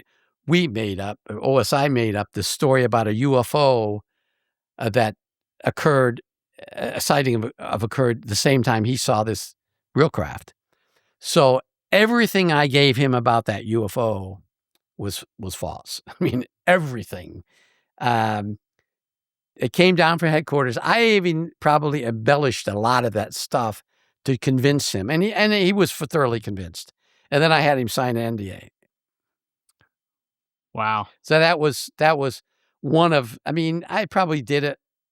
Well, I know I did it other times. This is a funny story about Nellis Test and Training Range while we were out there. When I was out there at Groom Lake. Back in those days, in the late 70s and 80s, prostitution was legal in Nevada. Most counties had Nye County, which most of Nellis testing range encompassed Nye County, a little bit of Lincoln, and a little bit of Clark. Our job was to go out and recruit every single prostitute around the Nellis testing range and pay them to inform us when an Air Force person came in and talked about anything dealing with their job. Wow. And we did that. And I tell you what, the best sources of information are those prostitutes. No way. Because we actually ran a case against a pilot. Because of? He came in, he used one particular prostitute all the time. He was a major, and he was flying the 117. Oh, wow. And he would come in and try to impress her by telling her stories about the F-119. And he was doing 117, 119. And that it could do all these strange things, and even we could chase flying saucers with him and all this stuff. Well, when we visited, she called us. We had a special phone number, and she called us and she said, I got some information for you. So she was at Prump. Were they paid? Oh, well paid. So wait, the Air Force paid prostitutes? Is that Yeah. All right. Well paid, but not for anything, just for the information. So I go out there with another agent, and we go in, and she says, she gives us his name, and she tells us everything he said. And I said, he told you this stuff? Yeah. I don't know if any of it's true. Actually, they wouldn't know it. I said, okay. I said, how often does he come in here? She said, once every couple of weeks. Well, they could only get off every, whatever it was. I don't know. I don't remember now. Periodically, he would come in. I said, does he make an appointment? And she said, yeah. I said, next time he calls and make an appointment, let us know. We're gonna bug the room. And so she does, and we bug it, and she's just asking him questions. Hey, remember you told me about that plane that you guys are flying out there and the flying saucers and stuff? And then he went on for like 20 some minutes talking about it. So she calls us and says, hey, he left and I turned it off like you told us to. And we come out, get it. And then we go pay him a visit at the dorm at Tonopah, And it's funny. He's in this dorm and, he's officer, he's a major and he has a suite. And then I knock on the door. He opens it and his face just went, He knew. I said, Special Agent Rick Doty is OSI. I need to talk to you. He says, okay. I said, but not here. You're going to go with me. We're going to go over to the OSI office, which we had one at Tonopah. He says, you want me to bring anything with me? I said, no, just your ID, So put him in the vehicle. We get him in the office, put him in the interrogation room. And what you do is you put him in there and there's a camera and they know the camera's on and we sit him there and we let him wait. Because this is going to be an interrogation. It's not going to be an interview. And that guy's married, has 2 children. So we come in and I come in with the other agent. I sit down. I said, Major, he said, I know you're going to talk about. I said, shut your mouth. Don't even talk to me yet. Yeah, I said, when I ask you a question, you can answer it. Yes, sir. Yes, sir. And I tell him, I kind of give him a preamble, not mentioning anything directly. Sure. I said, you're a major in the United States Air Force. You've been a pilot for whatever it was, 14, 15 years. You're flying one of the most expensive and most classified aircraft that the Air Force has. And you're married, right? You got 2 kids. Your wife's at Edwards Air Force Base. You're here. And you can't keep it in your pants. And he starts crying. Yeah. It's not funny, but he starts crying. He said, okay. I said, but, before I ask any questions, I have to read this to you. It's your Article 31. That's the 5th Amendment in the military. I read him as, you have a right to remain silent and all that stuff. And I pulled up the document. I said, you just sign there on the bottom that you acknowledge it. And he does. I said, so now we're going to talk if you want to talk. But remember what's going to happen if you don't talk to me when you leave that room. But you don't have to talk to me. Yeah. And he talked. Yeah, of course. He admitted everything. Yeah. He took off flying status. They sent him back to Edwards. And he eventually, he just took him off that program. I don't know really what happened. I mean, I think he went back to flying status, but not anything classified anymore. I guess you had to have the prostitute as well sign NDAs. Oh, yeah. In that case. Well, they don't know. Yeah, we do, but they're not liable to really talk about it. They keep their mouths shut. Yeah, they're good. They're good at keeping secrets. They're very good at keeping secrets. Yeah. And that was one of many sure cases that we had. So quite successful. Very, very successful. Yeah, I said the Air Force spent a lot of money on the prostitution around, but we never got anything from it but information. Yeah. On the books, at least. Yeah. Okay, so towards the end of the 80s, now we've gone through so many things in terms of documents coming forward, prominent researchers being sort of outed as part of a disinformation campaign. A lot is going on in ufology. But then in 1988, there was a TV special which you're on, the UFO cover-up on TV. And, well, you're hidden under the alias Falcon, if I'm not mistaken. And then there's also, what was it? It was Condor, was the other person. And you... Robert Collins. That's right.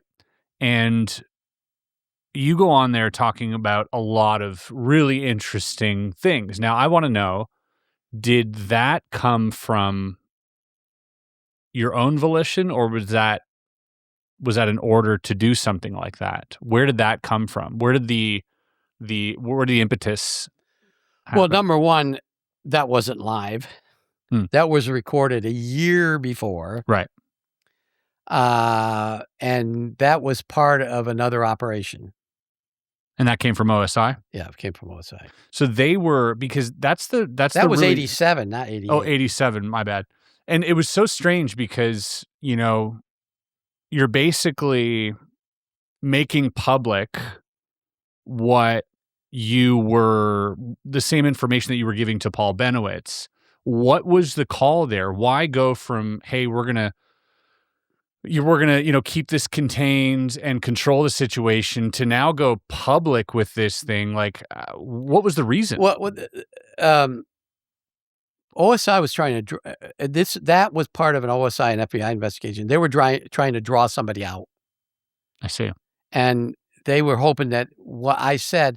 Now, at the time I did that interview, I didn't know about what was going to happen a year later. Actually, it was like 15 months before the October 87 interview, or the movie. Yeah, when it came out.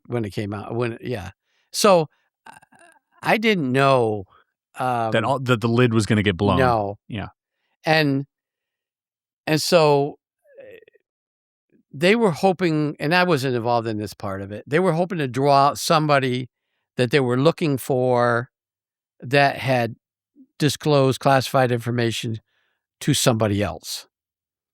And so I had a script. Okay.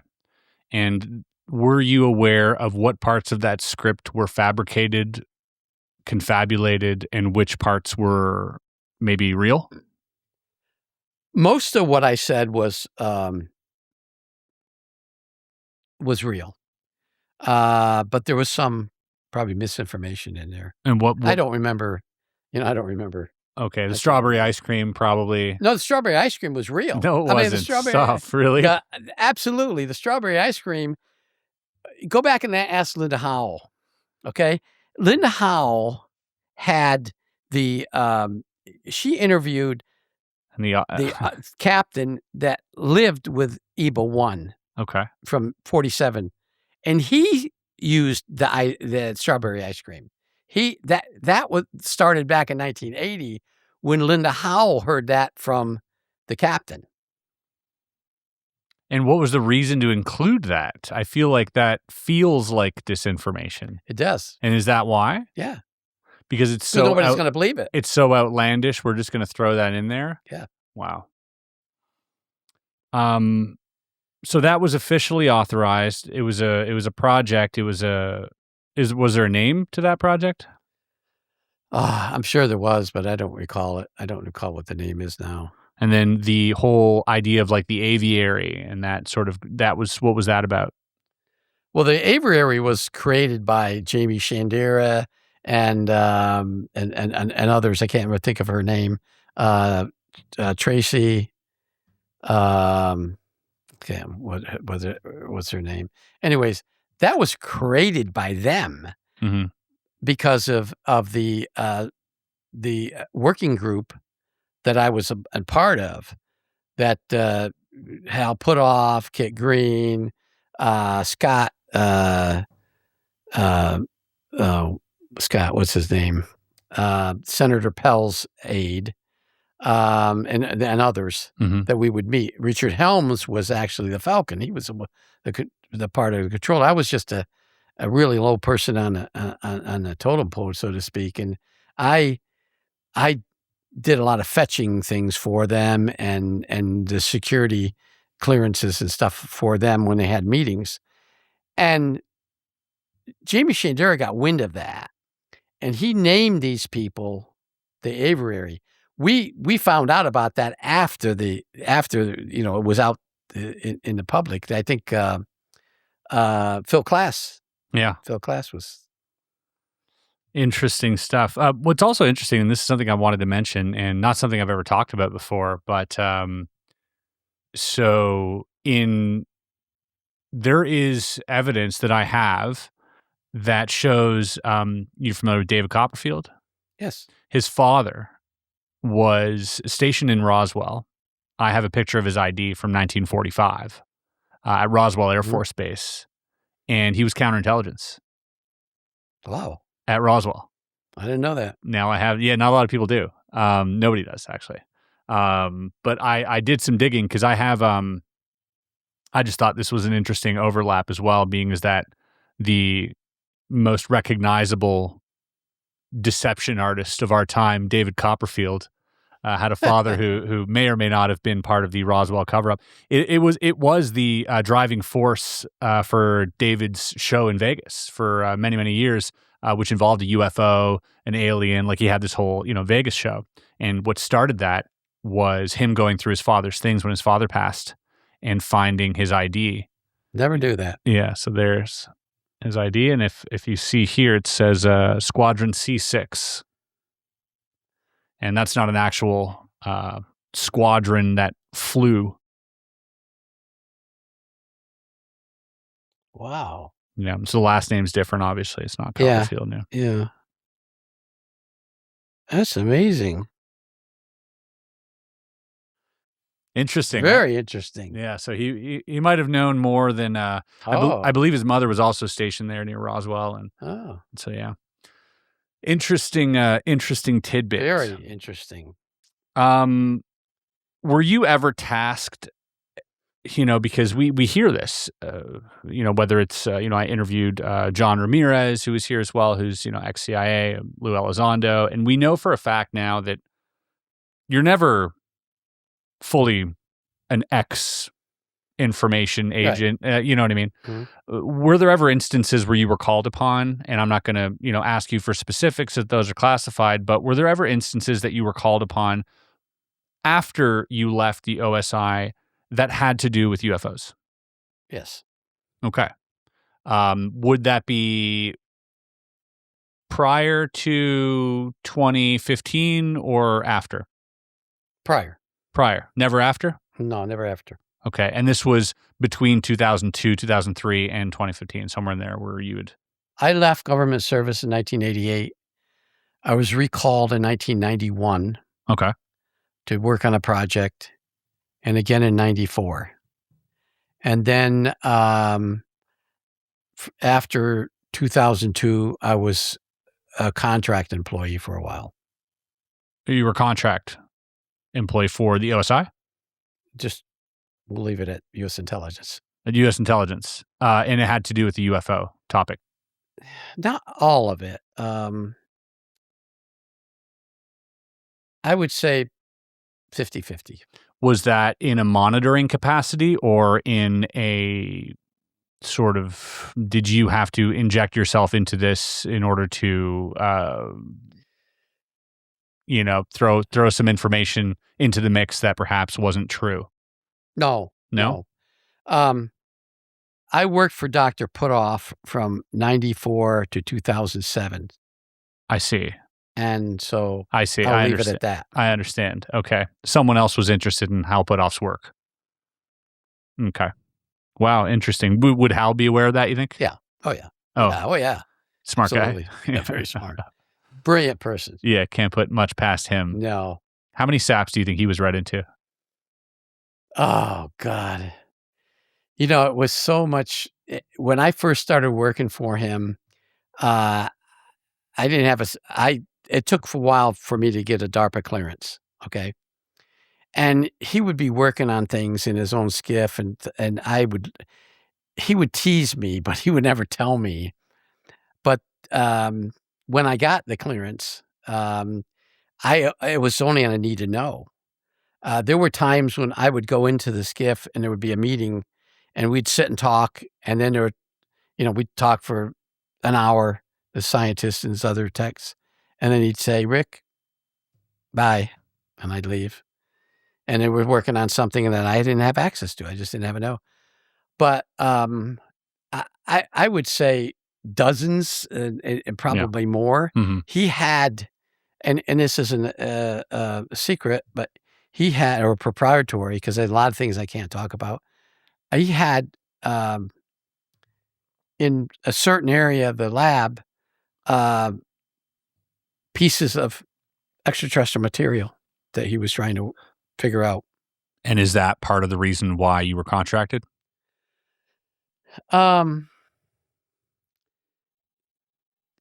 Partially? No, partially. It was because of my counterintelligence work and what I could do and what I could, because a lot of what I did was I went out to talk to people. He would send me out to interview people that had some connections. I interviewed, we went to South Dakota, and I went to South Dakota with some other people from the lab to dug up something because in 1958, I think it was, can't remember what year, but in the 50s or early 60s, a UFO had crashed on this rancher's land, and he never told anybody about it. He buried it. No way. Yeah, he buried it. And his grandson is the one that got a hold of somebody who got a hold of somebody who got a hold of Dr. Puthoff. And then I was the one that went to South Dakota to try to find what did you bury? And the only thing that the grandson knew, because his grandfather was dead and his father was dead, it was just a grandson. Yeah. And it was that it was buried in this one area that there's nothing grows around it.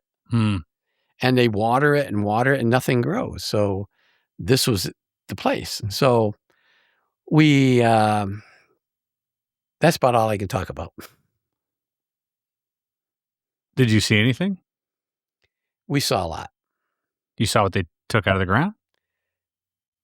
Somebody saw what was taken out of the ground, and it went someplace, but at that time it was turned over to the government. Right, Pat?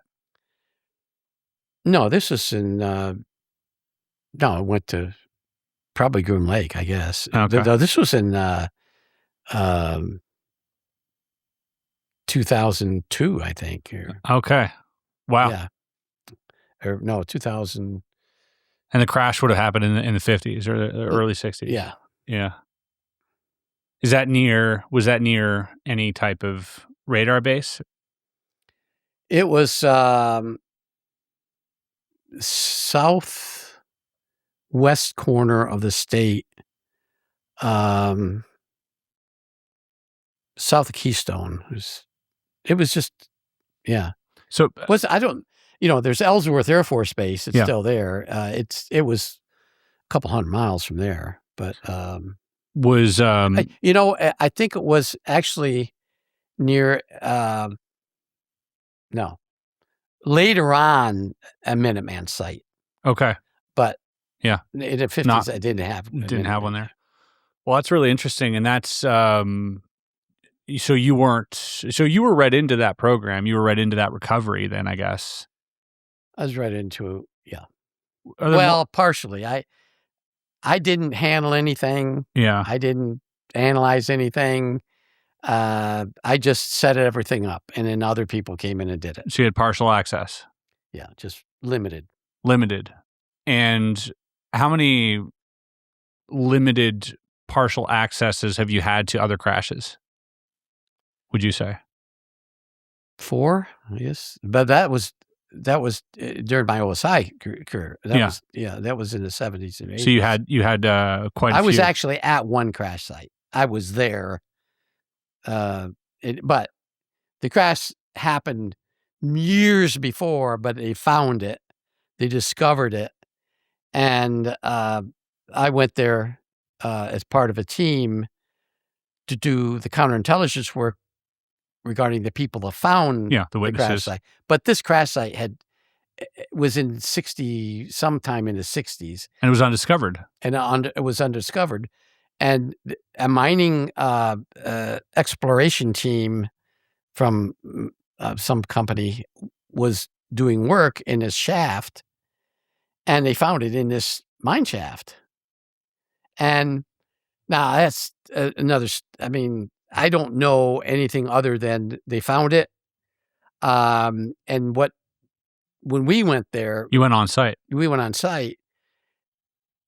It was assumed because of a lot of factors that the other investigators, not me, because of where it was, that this thing had crashed here outside this mine shaft, and these miners didn't know what to do with it, so they put it in the mine shaft, and they had it in there, and I don't know why they never reported it to anybody, or maybe they did.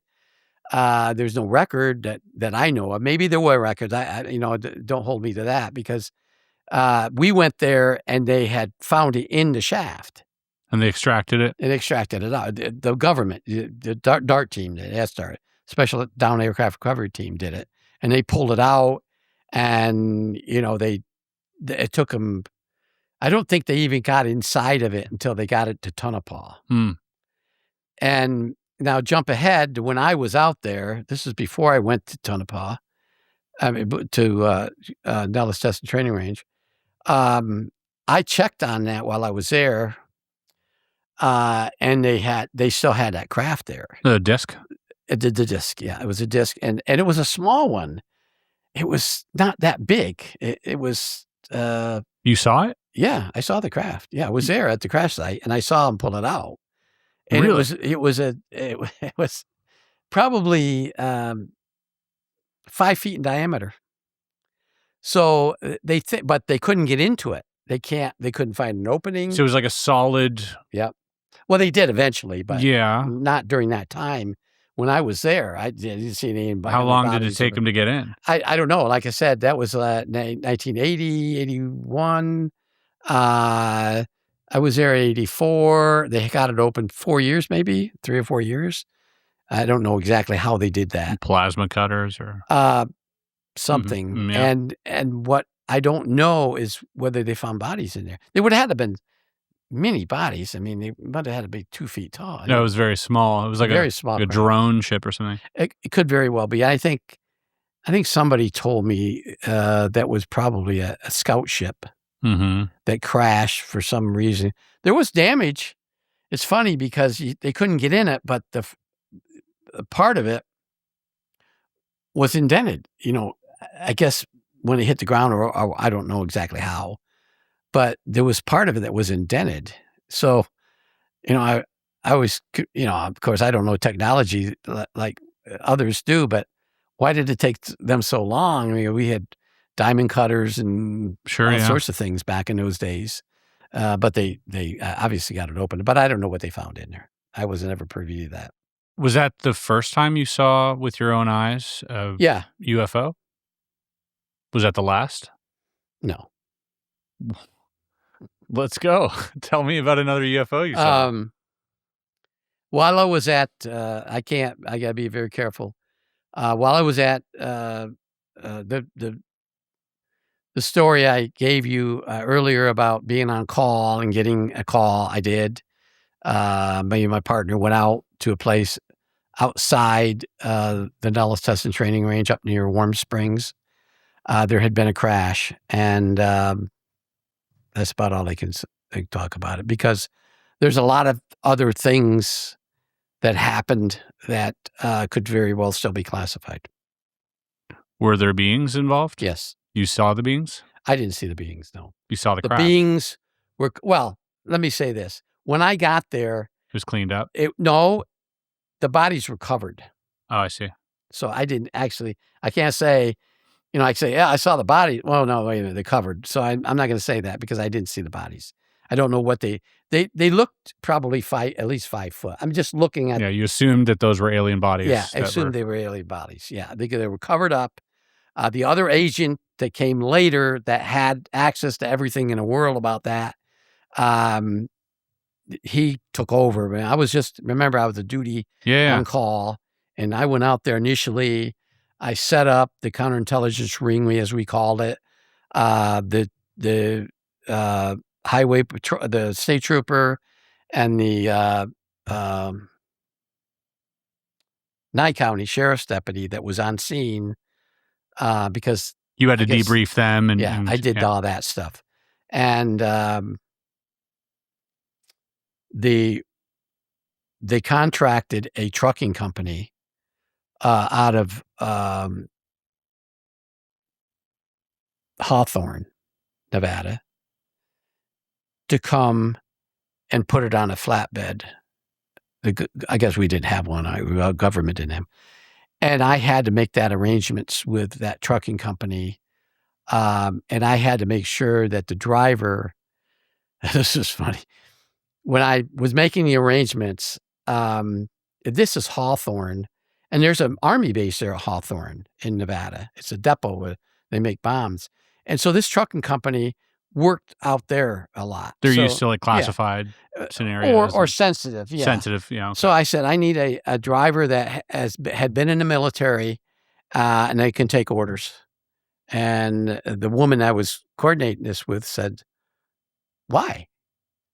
Because I just need it, or we'll have to go to another trucking company. She said, we take bombs all the time out to Hawthorne. And I said, listen, man, this is what I need.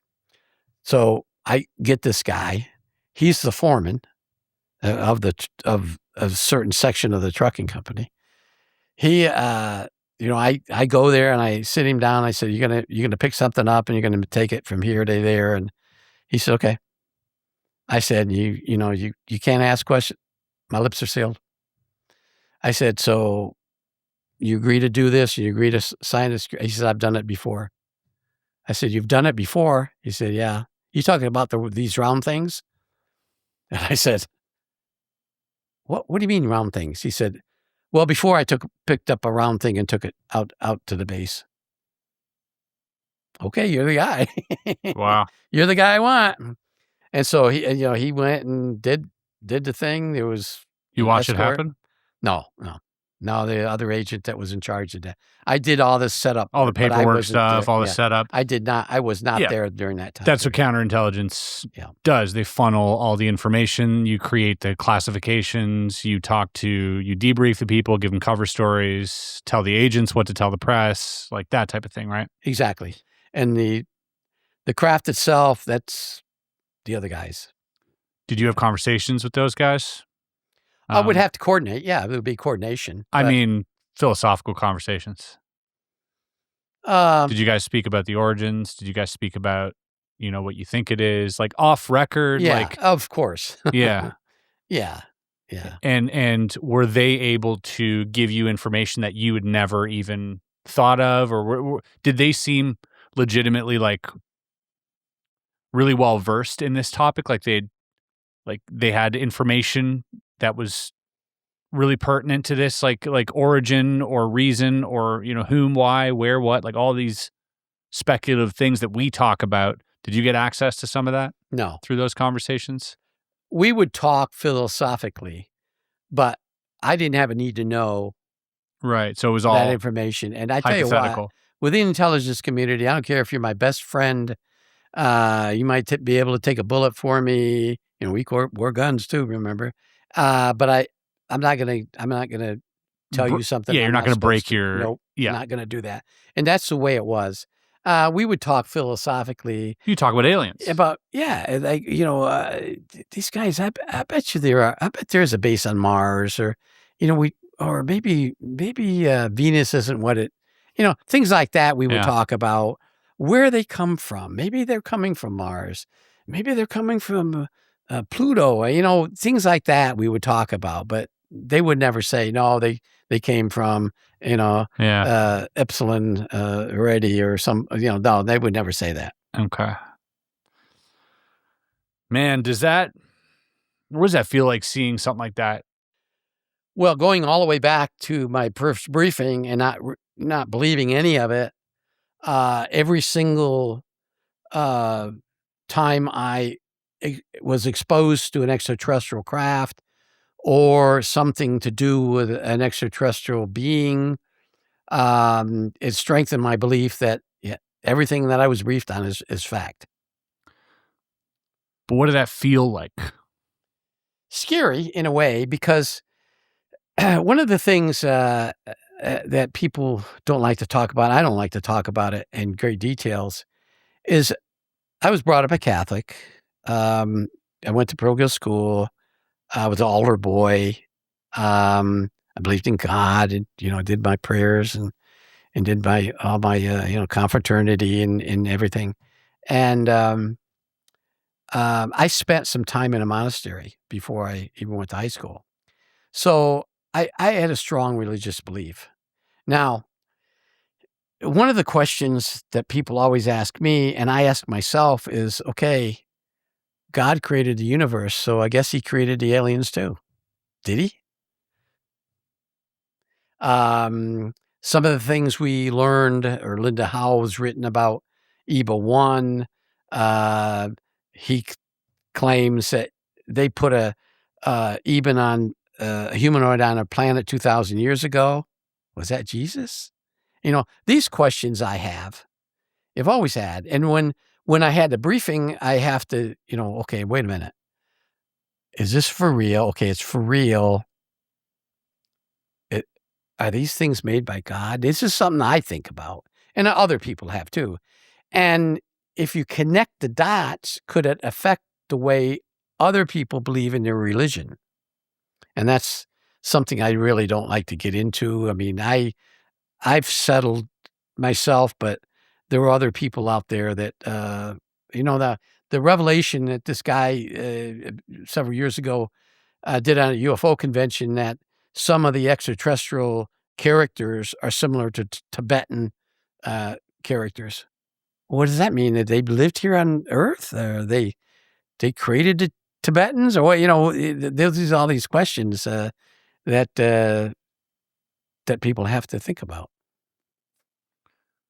Yeah, it is pretty. It does get pretty existential when you start thinking about that and thinking about what that means for us here, why we're here, why they want to be here with us, or why their presence is here. And I'm looking at the list as I speak to you here of like these different names, and I have no idea what to make of this.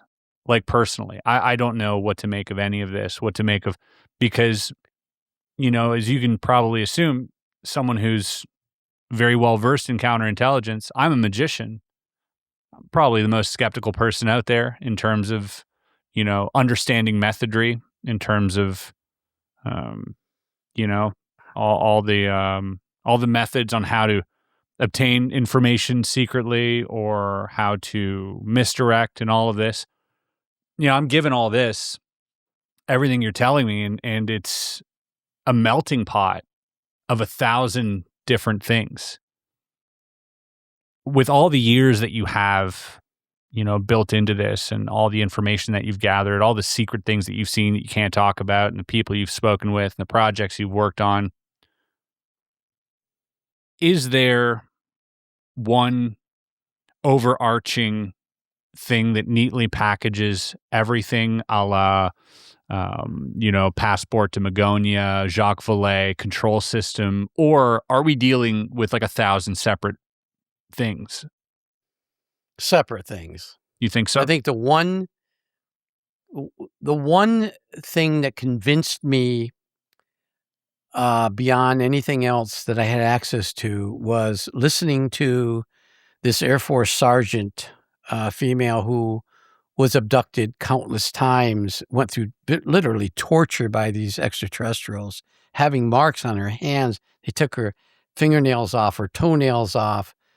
She was bleeding from her vaginal area after every abductions, bleeding from the eye, ruptured her eardrum once. And then a lot of things that we did in a surveillance capacity to confirm what she says, that convinced me that they weren't humans doing this to her. They were extraterrestrials. Now, were the extraterrestrials interdimensional? I don't know. There's an argument can be made, but there were non-humans doing this to her, and I wish I could tell you how we know, but believe me, the government knows that these were extraterrestrials that were doing this to her. You surveilled it?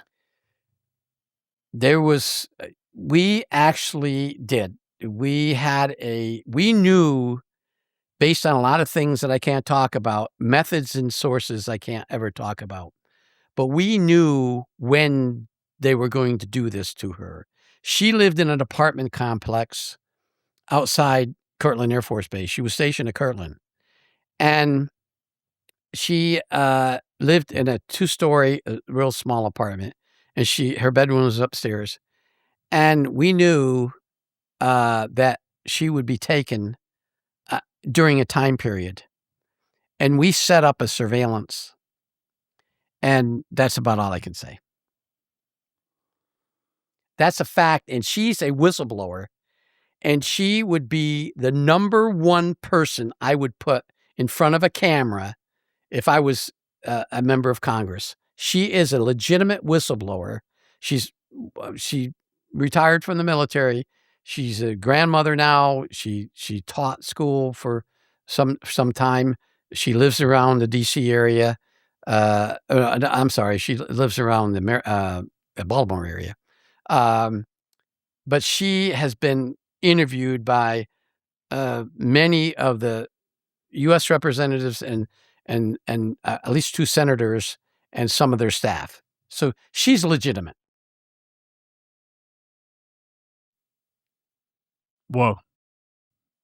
Now, the problem is what happens when she tells her story. Stephen Greer is a friend, a nice person. I've worked with him before. But his mentality regarding they can't be hostile, they're all benevolent, is absolutely out the window. And I've told him this to his face. I said, Stephen, you're relying on faulty information. You're being misinformed. And I'm telling you listen to me, because I'm a counterintelligence officer. People within your circle are misinforming you because there are hostile extraterrestrials out there. And that's the ones we have to worry about. And you've seen this firsthand. I saw this firsthand. I have so many questions that you can't answer. Well, I've seen her sitting in front of me talking about this. As far as firsthand, I wasn't there when she was doing, all this stuff was happening to her. But you saw the surveillance images, the surveillance apparatus, whatever that was, whether they filmed it or whether I don't know. But you saw that. I was involved with it, yes. You were involved with it, with setting up the surveillance. Yes. And you had enough to go on. First of all, how you knew that was going to happen is a whole other discussion that I'm sure you can't have. No, and because I didn't know what the protocol all the was. Technical stuff. But they knew. Yeah, we had Air Force intel, we had FBI, we had OSI, we had NSA, all part of this. Because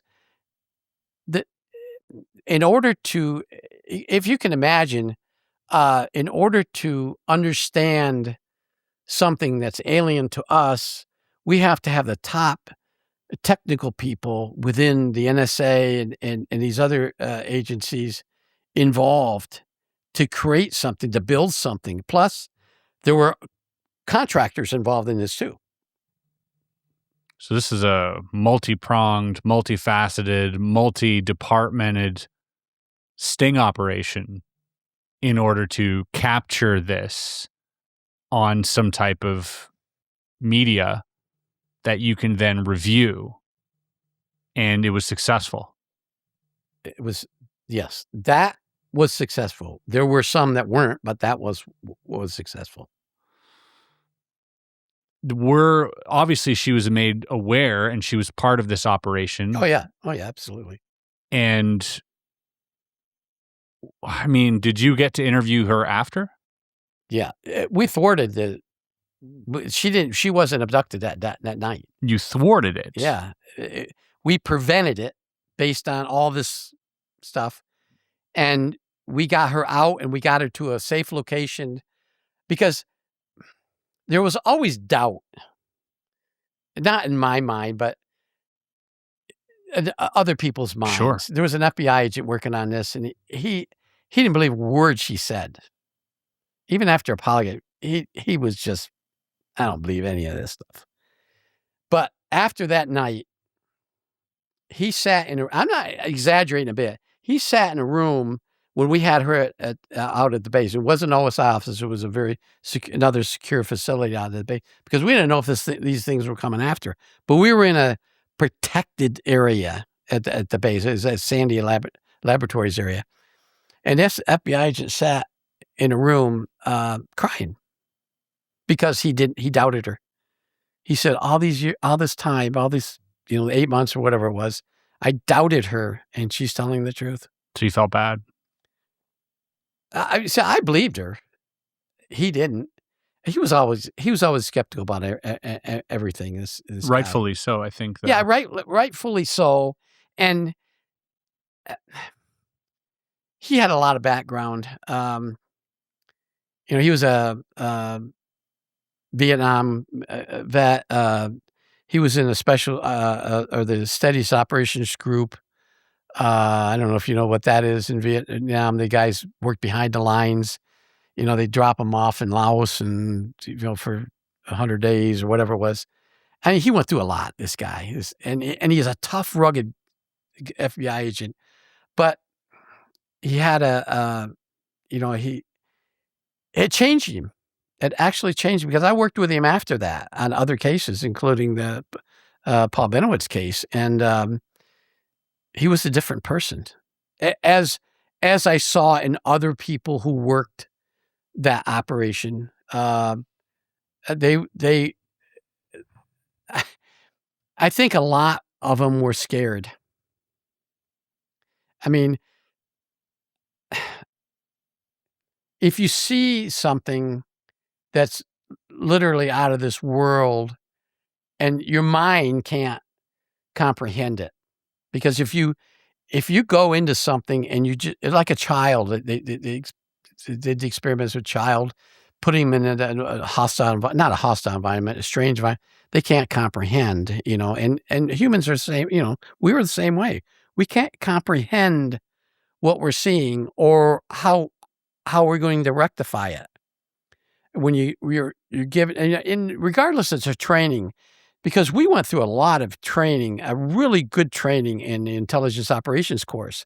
I mean, they would put you in a situation, not UFO situations or anything like that, but they would put you in situations where there's no win, but they made you go all the way up to the end, and you figure you're going to die, in the exercise or something.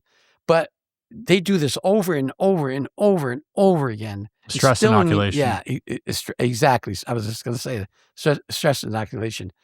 So when you're out doing the job in the real field, nothing's going to bother you. Nothing's going to scare you. But regardless, I mean, not much scares me. But after that, seeing what I saw or listening to her tell her stories, I'm thinking, wow, I sure hope that doesn't happen to my girlfriend, or that then I wasn't married, or my mother or my sister. I mean, why are they picking on her? And, all these that you worried about yourself. And why they pick her? That's the question that I don't know the answer to. I'm sure maybe the government does. Are they on here? Yeah, they're on there. Which ones are they? The hepaloids, I'm sorry. Let me show you. The insect ones, quadriloids. The ones that look like insects? Yeah. Those were the ones that were... But this is a complicated part of it. They are able to manipulate your observation of them. I mean... Sure. They can manipulate mine. Can they manipulate the camera? I don't know. Never thought of that. So was there something that you saw in that operation? I can't talk about what I saw. But I can tell you they're real. Can I... Okay, so they're not the quadriloids, these ones. Yeah. The aliens, the insect humanoid types. Yes. It says they have a high IQ. Why would something with a high IQ be so violent? That's trying to get inside an alien mind, and we can't do that. I'm going to show you something. You can have this. This is yours. Okay. I'm going to show you something.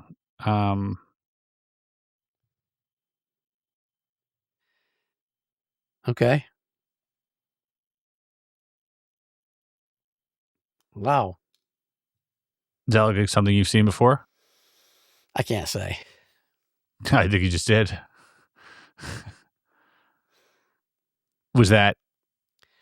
In pictures, in a document, not in real life. Is that the same thing that was involved here, or is that different? I better not say. Okay. No, I'm not going to say. Okay. Is that going to be on your air here? That hasn't been made public.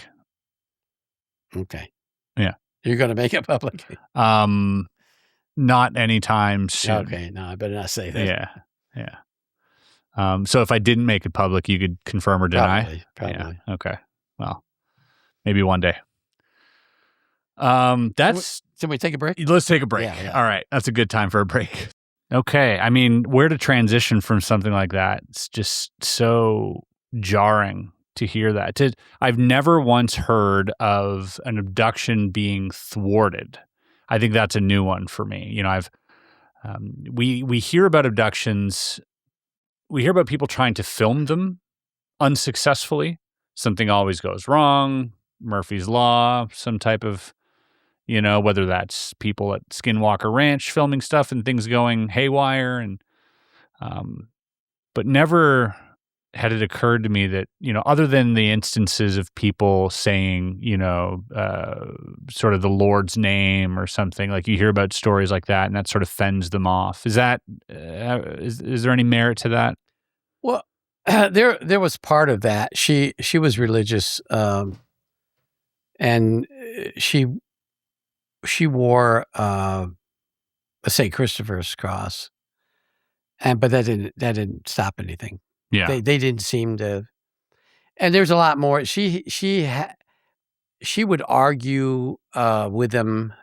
This is in the beginning. Okay, we're going back months and months and months. Yeah, when she first came to us, which we didn't believe her. To tell you the truth, we didn't believe her. She would tell us that she would have arguments with him because of God, and they kept asking her who is God, who is God, who is this human God, and you know she couldn't explain. But she would pray, and afterwards she would say, "Why are they doing this to me?" And again, the government, the Air Force, let's say this: the abduction started, and she didn't come to us right away. She was going to the base hospital or the sick hall. Yeah. And she didn't know what it was. She thought she was having dreams or, you know, whatever it was. But she was having, you know, fingernails were taken out. Well, they thought she was doing it to herself, you know, self-mutilation. She was in a very sensitive career field. And so they were careful. She had PRP, so they were very careful of that, of what she claims happening to her. So they took her off the job and put her in just like an administrative office within her squadron. And that upset her because, you know, she liked the job she was doing. But these things were getting worse and worse. Finally, this doctor, physician, who was an internist, who had been co-opted by us because of other things, saw her. And he immediately called us. And that's how she became involved with OSI. He said, "You need to interview this woman, this girl, this sergeant." I said, "Okay." So me and this female agent interviewed her. And she never mentioned aliens or anything like that. Okay, nothing like that. She's saying this phenomenon is occurring to her, where somebody is taking her and doing all these things to her. Now, at that time, she was living on the base. She hadn't moved off the base yet. She's still living on the base. And I thought, well, you know, she lived in an all-female, back then they weren't co-ed. She lived in a female dorm. There was only females in there, and there's security, keeping the men out, so to speak. It was like a house mother. Sure. I said, well, who's getting in your room? How would they get in your room? I don't know, she says. We just couldn't understand. And why were they doing this to you? At that point, it was the fingernails and the toenails. That were removed? Being removed. All of them or just? No, just one. Or they would cut them. And it would take one off, and they'd scrape the under the skin after the nail has been removed. And so we checked with the bay. Why would anybody be? Maybe somebody had a fetish. There were perverts. Deviant behavior. Some guy like toenails and and we had all sorts of. We had our own sex. On the OSI, remember, had an investigative side, a criminal investigation side. These guys investigated rapes. And we, get those experts in. I have no idea. I never heard of that. Guys have, people have fetishes and perversions, but nothing about moving nails or anything like that. So we couldn't figure it out, And so then it would go, 4 or 5 months and nothing, and then it would happen again. And like I said, initially it's just fingernails. She did have her, at one point, her eardrum punctured, her right eardrum. And then it started getting worse. Then she went in one night to the emergency room, the base hospital emergency room. She's bleeding from the vaginal area. She had holes poked on her left foot, between her big toe and her first toe. Like somebody put a rod in there, but it wasn't bleeding. So, the guy in the emergency room, of course, he's just a regular doctor. He couldn't figure it out. He calls OSI, the criminal people, because he said she'd been raped. Yeah. So they went through the whole rape protocol. Yeah. Called in a gynecologist, and the gynecologist said, no, she didn't have sex. Somebody inserted something into her vaginal area. So at that time, they admitted her because they were thoroughly convinced she was doing this to herself, self-mutilation. So she was in a hospital for, I don't know how long. And we interviewed her, I think twice, maybe 3 times while she was in the hospital. And she was so upset because she said, I'm not doing it to myself. I'm not doing it to myself. So then they sent her down to Shepherd Air Force Base in Wichita Falls. That's the Air Force Psychiatric Hospital down there. So they sent her down there to be thoroughly evaluated because they're saying she's nuts. So I don't remember how long she was down there, but a while. A couple months or something. Anyway, she comes back because the psychiatrist says there's nothing wrong with her. She's not. In fact, I read the psychiatric report from this psychiatrist. In fact, we had OSI at Shepherd Air Force Base go talk to this psychiatrist who wrote this. Yeah, to make sure that he was it was a sound. She. It was a she, or a she. And she said she's not doing it to herself. It's not self-mutilation. Some outside entity is doing this. This is in her report. And so we get it back, and I thought, wow. Well, then we're thinking, well, she has a boyfriend that she doesn't, and they're experimenting, doing, who goofy knows things to each other, because in some relationships, gay or even hetero, insertion of something into the vocabular, it can be, a game or something. So we kind of thought that, and we brought her in for an interview, and she admitted having a boyfriend and having sex. She wasn't a virgin or anything like that, but her boyfriend belonged to this squadron. I can't remember the name of that left, went TDY or temporary duty all the time. I mean, he'd come back for a while and he'd go. I think he installed equipment or something like that. Anyways, so then we interviewed him. He didn't do anything like that. We made him do a polygraph. I mean, no, he never hurt her. He never harmed her. But he said at night, he would spend a night with her and, after sex or something, and then he'd go to sleep, but she'd talk in her sleep, or she'd scream in her sleep, or she'd wake up, and yell and scream. Many times he said this happened. And he thought, well, somebody's in here or now he was going to her dorm room and that's supposed to happen, so he thought that maybe somebody was trying to catch him doing something. And that's one reason why she moved off base, she made sergeant and moved off base. So all these factors are building up and building up. So we're at the point we don't really know what to do so finally we asked her to take a polygraph, and she took a polygraph. She passed it. And then we had to, now this is something I can't go in a great deal to deal with, but we have this, intelligence service has this hypnotic polygraph system that very, very rarely is used, where you put somebody under hypnosis and you polygraph them. Okay. And the technique, I can't go into. I'm not a polygraph examiner, but there's certain people that have to do this. I mean, they just can't be a regular polygraph examiner. And most of ours were psychologists. Okay. Anyways, she went through that and passed, because according to them, not me, but according to them, when you're in hypnosis, you can't lie.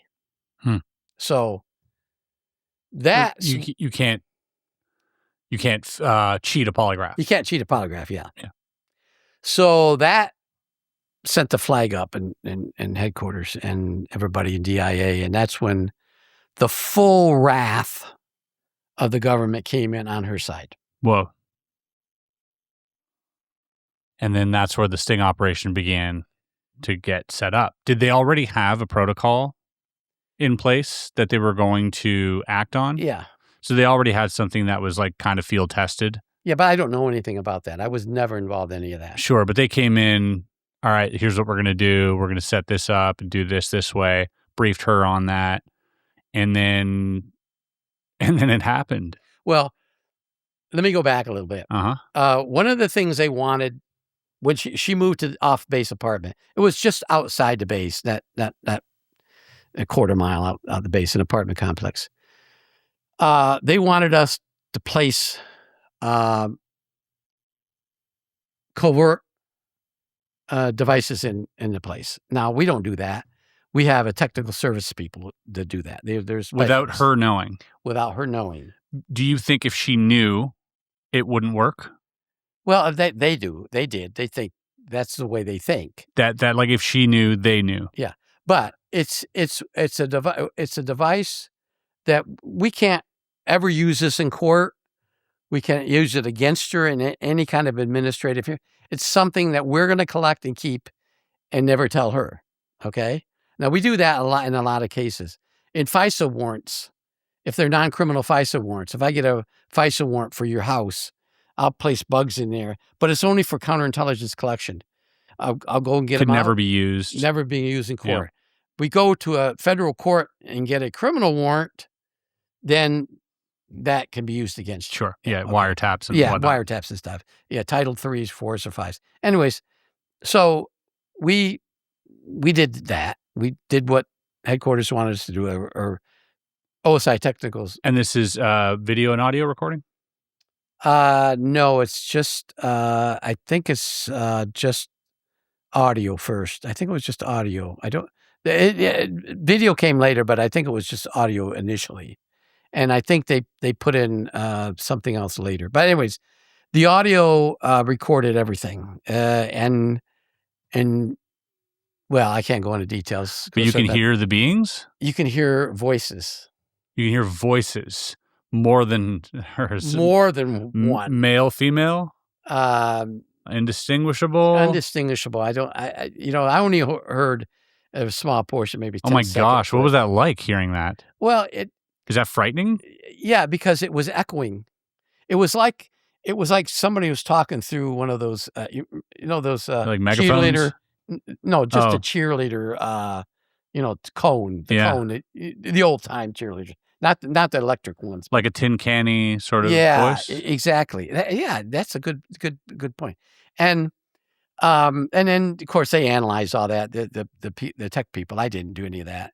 And then later they put the camera in, but it verified everything. Everything she was telling us is there, and then, that's why there's a lot of other steps that were taken. A lot of other people came in. A lot of other equipment was used, and sources and methods. Yeah. And I'm not going to go into. How clear is that footage? I never saw video. I saw only the audio. I heard the audio. I didn't see the video. Okay. But the audio was very convincing to me. Mhm. There was more. The thing about it is, it was like she was in a room full of people with these talking through cones. It wasn't just one voice. And I thought, well, at They were first, speaking English? English, yep. Speaking English. Broken English? How clear Just was as clear English as you and I speak. Or you speak, maybe I don't. Whoa. No, it was English. And, well, let me go back. After we put the bug in and we heard this, they wanted us to go in and do a surreptitious search for any recording devices. Okay. So they hear the voices. Okay. She's making them up. She has a tape recorder or something, something. Okay. So we did, well, not me, but OSI did, our experts went in and they can go in and put everything back. If this was like this, they'll put it back, they'll take pictures of everything. And they went in and they didn't find it. She had a reel-to-reel, one of these old Sony reel-to-reel tape recorders. Yeah, like that. And that's it. She had a radio, regular radio, AM, FM radio, but she didn't have anything else in there. But they took the tapes and listened. It was recording. It wasn't projecting anything. She didn't have anything to project the audio. She's trying to record herself. Yeah. No, she wasn't doing anything. No. She wasn't using that at all. I see. So we sent that up to headquarters. They were saying, these voices are English. Everybody's thinking English, human. Why are they talking English to her? Why are they doing it through her mind? All these things, questions that I would be asking too. And because when I first heard that small portion of it, I thought, she said an orgy. That's what it kind of sounded like. What did they say? They were telling her things, telling her to do things. Like what? Lift your arm, spread your legs, things like that. Oh my gosh. Lift your arm. And, I forgot. They did things in her armpits too. I forgot that they did that. They were doing this in her room. In her room. But no, initially in her room. Now, I can't go into a lot of details, but this is before she was taken someplace. Okay. So everything up to that point was done there, either in her room on the base, her dorm room on the base, or the apartment upstairs in the bedroom. And after we did what we did, after we, interviewed her, because we eventually said, listen to this tape. Oh, we've recorded you. We recorded you. And I said, well, first of all, we said, listen, we're investigating this and we did something and we want to tell you about it. Well, she kind of figured out something. She's smart. And I said, listen to this. And she listened. She said, oh, yeah, that was them. I said, and dumb person like me. Well, not dumb, but why are they speaking in English? I asked her. She says, I don't know. Ask them. I don't know why why are they speaking in English? She says, I said, they always speak in English? She said, yeah. She said, I don't understand alien. Why would they? Well, I understand that, but I was saying, why are they verbally saying that and not maybe in your mind like we think? She said, I don't know, but they've done that too. I hear them in my head. That she says. So we thought, okay, whatever. Now what do we do? But then we missed opportunities, and they took her. They would take her out through her window to a craft, and then she would go someplace, and then they would bring her back through her window. Like Linda Corteil Yeah. type thing. And she would be in a room. She was in a bubble. She says a bubble. It was a bubble. A round room. And she was on a table in the bubble. And she saw then these she saw the actual insectoids come in, and they come right up to her. And this is the times that she's hearing them in her head. They're not moving but they're badgering her. They're saying, "Who is God? Who is this God?" I don't like to say that, but what's his name? Where's he live? And things like that she's asking because she's praying. When she's abducted, she's praying. I think I said that, didn't I? She is confused, and then in this room, in this bubble, they're doing all these things to her, examining her, and more evasive all the time, more evasive. And then she would lose consciousness and find herself in the bed, or in her bed in her apartment. The only thing I could say is there are some people during this time that were thinking that these extraterrestrials couldn't be in the same environment with a human, and that's why they come in this bubble. They had to keep her alive. They had to have oxygen and whatever. But when they went out, they were in their own environment. I don't know if I know somebody, one of the DIA guys, I talked about that. Apparently, they have other cases that they worked on that I had no knowledge of. So that's why the government went above and beyond to do something to help her, and they did. To this day, I don't know. I'm sure I spoke to her in Washington, D.C. in 2022, and she's a different person. I mean, hasn't had any abductions in 30 years or whatever it was. That's it's terrifying. Yeah, it's terrifying. And but to know, it's just so strange.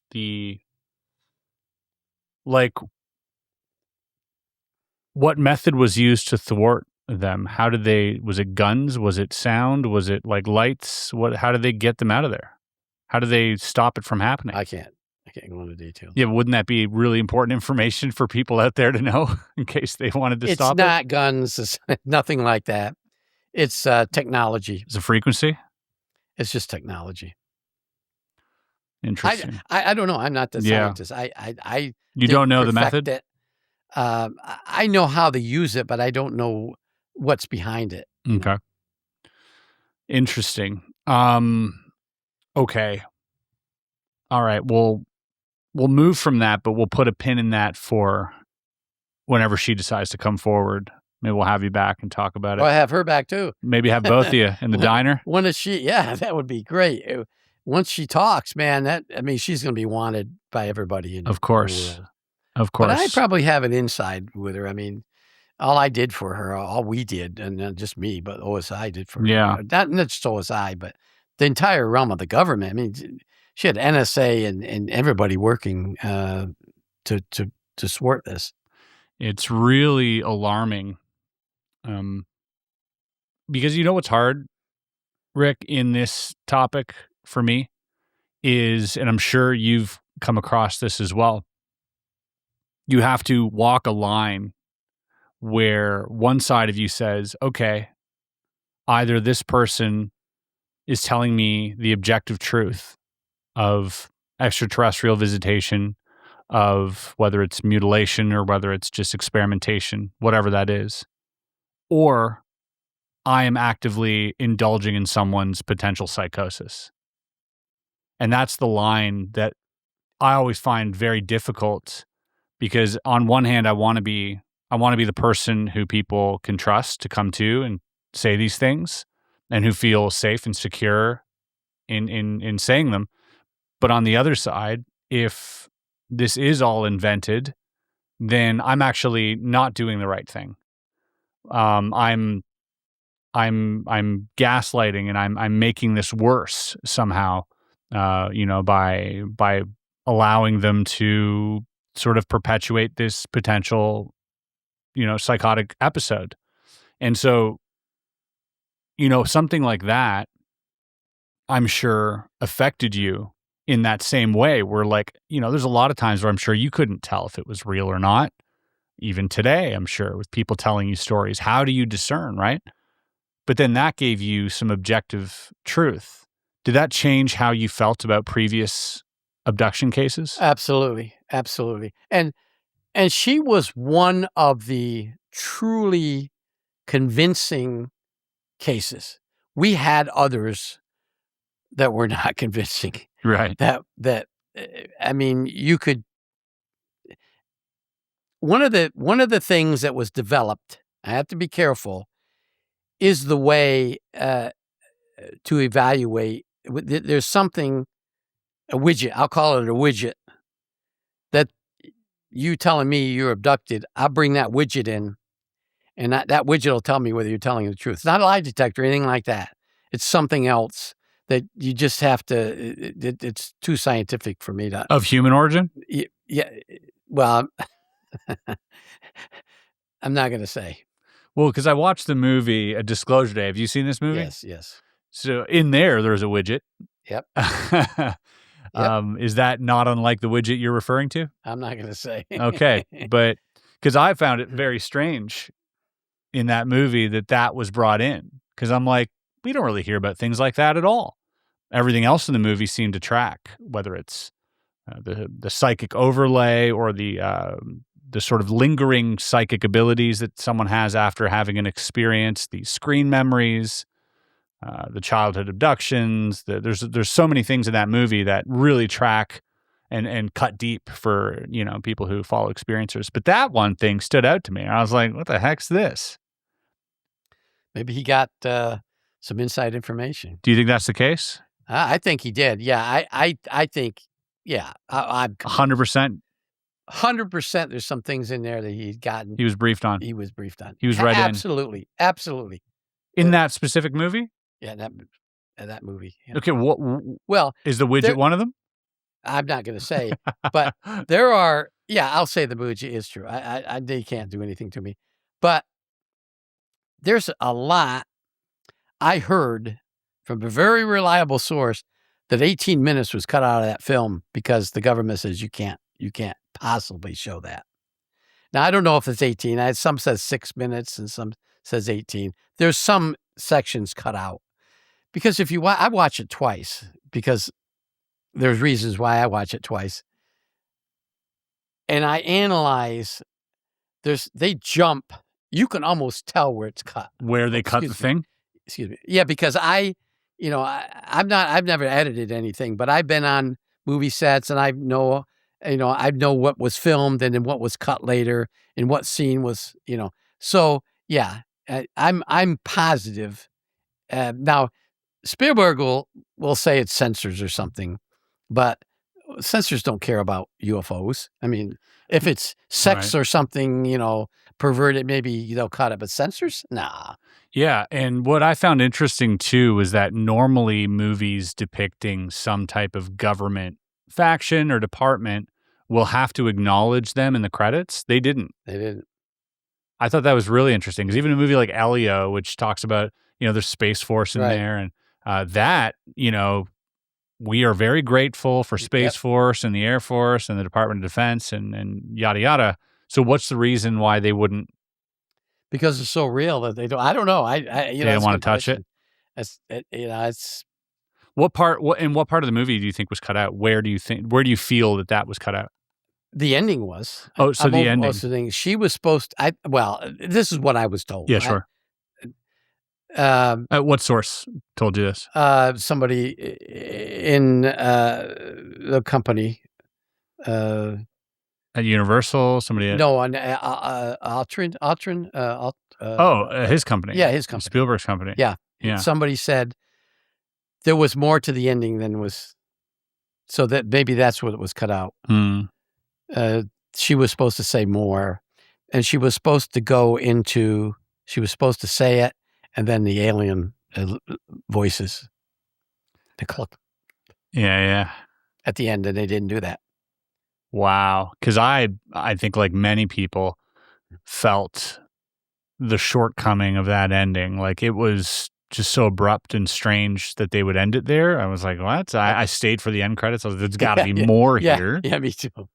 Yeah, but yeah, I think the ending, and then there's when he first got into the alien head thing to try to talk, they cut some of that out. I think at the beginning they also cut it out, some things out. And you're saying they cut it not for time or anything, but for... I'm saying it. Oh, I see. I don't know if I don't know. Yeah. I'm just saying others have told me this. You think... I wasn't there, but others have told. I mean, it's on the internet. I mean, you look, people, they're saying they cut it out for this, they cut it out. I don't know. But my friend who works there said, they did cut out some. And they always cut out film, but... Yeah, I was scanning all the sort of images that the news station was playing simultaneously. I was like, maybe there's something in here that they, soft disclosure that they left in. Well, as I understand, there's a few people out there, and I'm actually going to go visit one next week, who saw a longer version. Oh. And he surprisingly told me this. He said, "Oh, they cut a lot out of that." I said, "Yeah, that's a rumor." He goes, "Oh, I'm not telling you rumor. I saw a longer version." I said, "You saw a longer version?" He said, "Yeah." I said, "I got to come out and see you." Where did he see it? At a special showing. He works for the government too. Really? Was this showing in California? Yeah. Palm Springs area? Was it? Yeah. Yeah. Interesting. I know they had a screening there. Yep. And I know there was some private jets landing. Mm-hmm. 2 DARPA guys. Okay. At least 2 DARPA guys. An Air Force colonel. Because it happened during contact in the desert. Oh. Interesting. Yeah. So okay. I'm going to have to talk to somebody. Yeah. I'm going to too next week. That's interesting. Okay. I want to talk about something a little more trippy, since we've gotten into some really trippy things. Sure. Now, there's so much I'd love to talk to you about, including, Serpo, including more about Project Aquarius, and I mean, Dulce Base, like all this stuff is very fascinating. But one thing that I came across that I thought was really interesting is I had, I think, a mutual friend on here, John Stewart. I know John. Yeah. Good friends, John. Yeah, John's a good guy. I like John. Yep. The internet gives him a hard time. Not entirely undeserved. I think, and John's definitely going to watch this. But I do think John sort of pokes the bear, so to speak. He's got a lot of gumption. He's somebody who, his background is just riddled with someone who kicks in doors and doesn't really, he's boisterous. He's all of these things, which I think, credit to him, gets him into places and into conversations that most don't get into. And so one of these stories is the story of this Carthusian monk in, I think, northern Vermont or something. Yeah. In Vermont, yeah. And the story is, if the people at home haven't watched this, the story is as follows, that he had someone reach out to this monastery because this monastery was found by remote viewers during, the whole Stargate era, or maybe a little prior or after. But they remote viewed the monastery as being as housing people who will help them communicate with the being that they had at S4 or at Area 51, Groom Lake, or Papoose. And so they ended up going there. And a Carthusian monastery, by the way, is like one of the most sacred. There's only one in the United States. And these people take a vow of silence. Their whole existence is to do nothing but contemplate, like God. They have the right to refuse being called upon by the church. Like, that's how coveted these people are.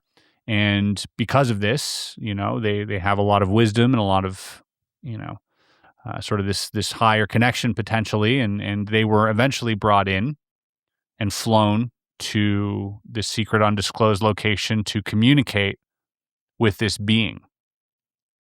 It is my understanding through conversations with John that you may have also had some small part in this, or an interest, a vested interest in this story. Is that safe to say?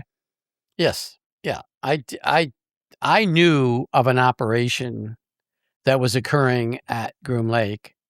I didn't know it was Carthusian monks. Okay, I knew there was a project that they were bringing people in to S2 Annex, which is where we call it the creature containment facility. They had special facilities for these extraterrestrials that we found or gained. I don't know how we got them.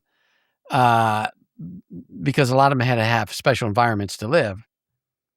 And that these people that they brought in, and again, I didn't know at the time in the 80s that they were Carthusian monks, that they were able to communicate with them. Now, that's it. That's 1980s era, okay? Was that a project you were read into? I was partially read into it, yes, because one of the vans that they weren't flown in to Groom Lake. They were bused, or they had a van. The government used a van from Nellis, or they flew into Las Vegas, now Harry Reid Airport, and then they would bus them up to Nellis, and they would spend the night at Nellis, and something was going. I don't know what happened at Nellis, and then they would bus them out, or truck them out there. Well, one of them got in an accident, and at up there, I think just south, near Rachel, anyways. And we knew that they were very important officials. We didn't know who they were, and so an accident happened. The highway patrol's there investigating it. We had to go up and interface with the highway patrol. So I knew that they were some special. And we actually got another van from Groom Lake to come out to pick them up. So, and then take them out there. So that's my involvement with this. I knew, and then one of the agents, Harrison was his name, who was actually involved in this counterintelligence operation for S2 Annex, he knew what was going on. And he had to give me limited access because of what I did. And because I came back and I said, okay, how do you want me to, there's certain codes we have to use in reports. How do you want me to code this? And he goes, well, they're going up to S2 Annex, and they're going to be interpreters. I said, okay. Well, not interpreters. Sure. In a sense of what we could write down would be interpreters. That's it. Now jump ahead many, 30-some, 40 years. The story came out that from another person within John's realm of circles, so to speak, that told him the story that there were two Carthusian monks that had special gifts to be able to communicate with these extraterrestrials. And apparently, I mean, again, there's a lot of things we can't put together here. But these two were still alive. They were living at at this monastery, and like you said, it's a very closed monastery. It's like they were hermits. It looks like a bunker. Exactly. You can't visit the place. We went up, tried to visit the place.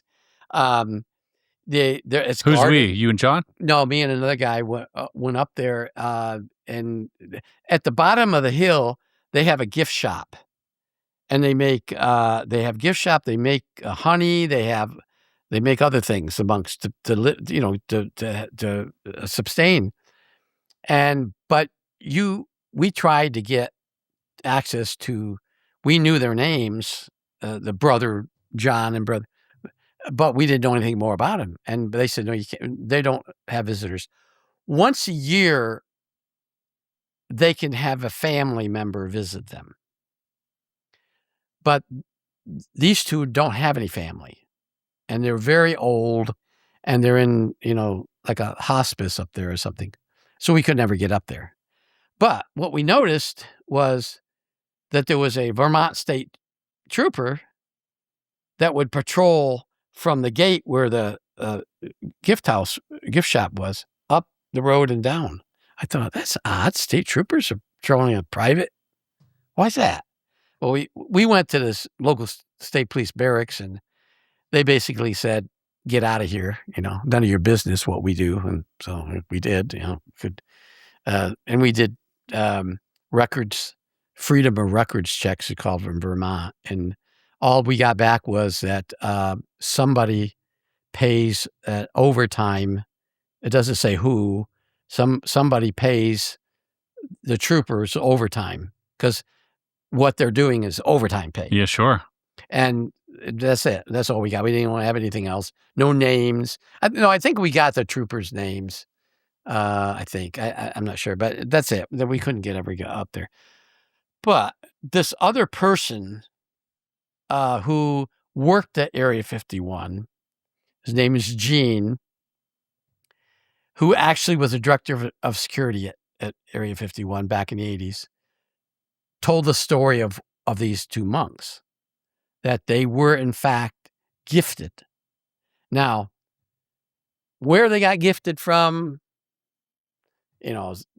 some people surmise that they might have gone to the Vatican, and the Vatican had special powers, or they knew, or whatever. I don't know. Or maybe just through the vow of silence itself. How if you dampen one sense, the other senses might start to increase. That's a possibility. Anyways, they were the ones that were able to communicate with this particular species of extraterrestrial. Which species? I'm not sure. I think the Greys, one of the Greys. And these Greys told us all this information. And that's part of the film that John is talking about. The alien interview. The alien interview. You feel like that film is real? Oh, yeah, I know it is, because the guy that smuggled it out spoke. Victor. No, the guy who gave it to Victor. Yeah, gave it to Victor. The Air Force sergeant that smuggled it out. He worked in the audiovisual lab at Groom Lake. He had access to where he could copy that. Right. He had you would have to. Yeah. The video or whatever, how they did that. I think it was on and it was during a time they were sort of digitizing everything. Yeah, digitizing it. Right, exactly. And so he was able to smuggle it out, keep it, and eventually gave it to Victor. And then the story of Victor. You don't think that could be passage material? No. He spoke to us a couple different times, the technician, and he doesn't want his name because he still feels, he could still be prosecuted. Wow. Unauthorized disclosure classified information. There's no statute of limitations on that. Yeah, but you'd have to admit to something else. I know. But, he emphatically told us that that's what he did. Huh. And that's why John knows what the chain of events was. Sure. And so. You're convinced without a doubt that is a real alien that we're looking at. I am, yes. Any other video online that you would say that is without a doubt real, whether UFO or alien? There's a couple. Which ones? I'd have to show. I don't have them right here. Okay, well, but we can talk them. about it. I have some that I'll give to you. Okay. You think it pretty sure is real. Okay, not the skinny Bob, nothing like that. I'd have to see it. Yeah, okay. Because all right, there's we'll look two after. different ones named Skinny Bob. But yeah. Okay. I'd have to. The most famous fake one was the one where you see the military officers holding this doll. It was a doll. It was a joke, actually. Somebody took a picture, and now they're claiming it was an extraterrestrial. Oh, yes. It was a doll. Yeah. It has a doll. Anyways, we can. What about there's this video where it seems like it's a crash site or something, maybe in the 40s. It's sort of sepia, brownish hues, and there looks to be on a stretcher like a tiny body and like military officials. It's very brief. Do you know this one? No, I don't. Okay, maybe I'll show that to you afterwards. Yeah. Cool. Okay. Well, yeah, I don't know where I sit with that. That's a weird one because on one hand, you look at that video and parts of it are, alarming because it looks like a being that's in distress and being sort of tampered. But the other part of me is like, this kind of looks like a puppet. But again, I don't know what an alien looks like or how it moves, right? So maybe that's the only way I can describe it. But when I see it, kind of doing this here. Puppet, yeah. Yeah, it feels like it's puppetry, which leads me to believe that at the very least, like this was made to replicate a real video, and I think John, that's where he sits as well. Yeah. You don't think that was the case? No, I don't think so. Like this guy smuggled out a real video of something that was recreated. He just unknowingly smuggled out the recreation. You don't think that is a possibility? I guess it's a possibility, yeah. But I go back to, I know the facility. I've been at the facility. I saw closed circuit, watching a closed circuit television camera of an alien inside. I went in there to interview somebody. I wasn't supposed to see this. I was in there watching this, and I asked the guy that I was supposed to be interviewed. I said, "What's that?" He said, "Oh, they're talking to one of the visitors. They call them visitors." And I watched, maybe 20 seconds, 25 seconds of it. And then this colonel comes in and he said, "Can I help you?" And I said, "Yeah, I'm here to interview so-and-so." And he said, "You're not cleared for here, sir. You need to get out of here." I wasn't cleared for there, but I didn't know that they were doing this. So I know that they do that. Yeah, they weren't trying to pull one over on you. They didn't know you were there. No. So I had to get out. And then when I got out, he said, "Where do you work?" I said, "I'm OSI." And I showed him my OSI. He said, "Oh, never mind." I guess he assumed I was cleared, but I wasn't. So what I had to do, when you get access to something you're not cleared for, you have to report it. And all these procedures. I went back to the office and I told my boss, I said, I told him what happened. He said, "What did you see?" And I told him. He said, "Fill out a form 18." And it's like a form that I acknowledged that I had access to something I wasn't unauthorized. Yeah. And he said, "I'll sign off on it and don't do it again." You had to counsel me or something. There's a couple forms you have to fill out. So I know that happens. I saw it. And it was the same being? Eyes. Similar. Okay. It was a similar being. I mean, I can't say. Big head, large eyes. Big head, large. But it was in one of these swings that you'd put somebody that was disabled in. These swings. It was in a swing, like a harness, and it had straps around him. His head looked exactly like that one. And I didn't see the people. I didn't see whoever was in the room, but it was moving like it was talking. But I said I only had a short period of time to watch. Wild. I would have wanted to watch all of it, but because it really perked my interest, I thought, "Holy shit, they got him in here!" I thought, I knew what the facility was, but I never, I wasn't. There was an OSI agent that was responsible for that area. It wasn't me. But I knew it was there. Now I know what they had there, at least one. You've had so many interesting encounters. I wish I had more. There's never enough. Never enough. But you talk about it so flippantly. Like, how do you get to that point? I feel like a lot of people, I don't know. I don't know how I would process all that information, I guess. And I'm just kind of, it's not every day that you get to, see something like that and then even know how to process it. Like, I don't even know how I would process it. Well, first of all, you didn't go through all the prerequisites to becoming an intelligence officer. You didn't go through all the psychological testing. You didn't go through the intelligence operations course that prepares you for the unknown. So that helped, but I'm a human being. And yeah, there's a lot of things that I saw that I can't explain. The briefing that I had in 1979 that I didn't believe, but then I realized, it was real. Some other things that I had access to this day, I'm not sure what I saw. I mean, I saw it, with my own eyes, and there were other people with me when they saw it, but I can't explain it. And so, yeah, there's a lot of things that I can't explain that I saw, and there's things that I did that I was told to do, and I did it because that's my job. I'm following orders that I wish I didn't do, or I wish I didn't see. And a lot of that were abductions. Because after the sergeant's abduction and all her case, it was very difficult to believe anybody unless they had, really, really, really good proofs. And there was another case I was involved in. I wasn't a case agent for it. I just had very, very, very limited access to it. Another female, she was a dependent wife of a captain. She wasn't in the Air Force. She was a dependent wife. You know what that means. You know what that means. And your mother.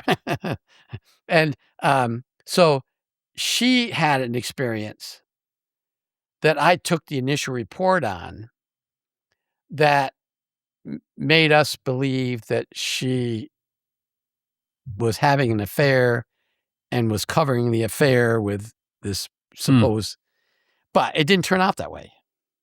I mean, like I said, I only had a little part of it. Very, very little part of it. Did you bring in the widget? Brought in the they brought in the widget. And that confirmed it? That confirmed that she was telling the truth. The facts to the case, and if we have time. We have plenty of time. Yeah, okay. She's driving, she leaves Kirtland. She's driving on the Interstate 25 to Colorado. Her, I don't know, some relatives live in Colorado. She has her, I don't know, a small child, I think 7-month or 8-month-old child in the backseat in a car seat. She's driving. She gets near Springer, New Mexico, which is, about 40 miles from the Colorado state line. Okay. And she has problems with the car. She pulls off the side of the road. It's just before the first exit going into Springer, New Mexico, a little town. And all of a sudden, the car lights up. She feels dizzy, and she loses time.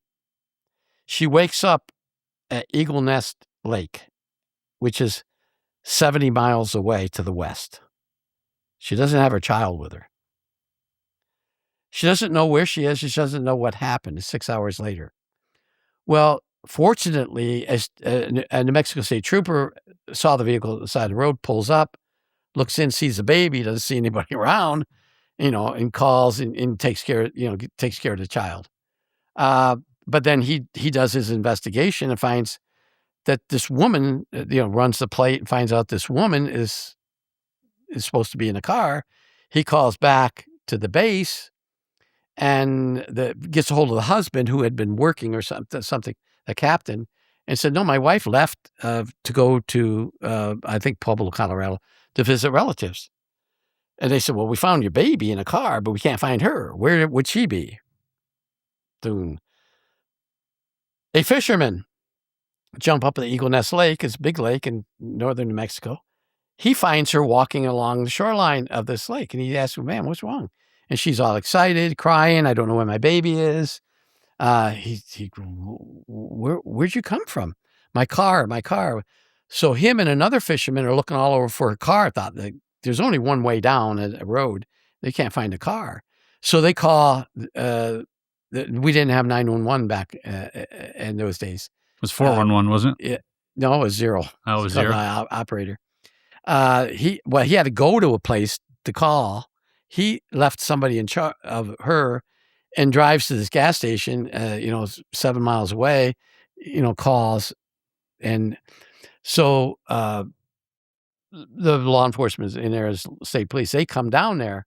Well, they know her name because the other trooper over in Springer found the vehicle. And so they take her and they immediately take her to a hospital. And the closest hospital was in Raton, New Mexico, right up near the state line. That's the closest hospital. Because she was delirious and suffering from pain all over her body. So they take her up there. And fortunately, the baby was taken there too, to the neonatal care or the pediatrics care unit there.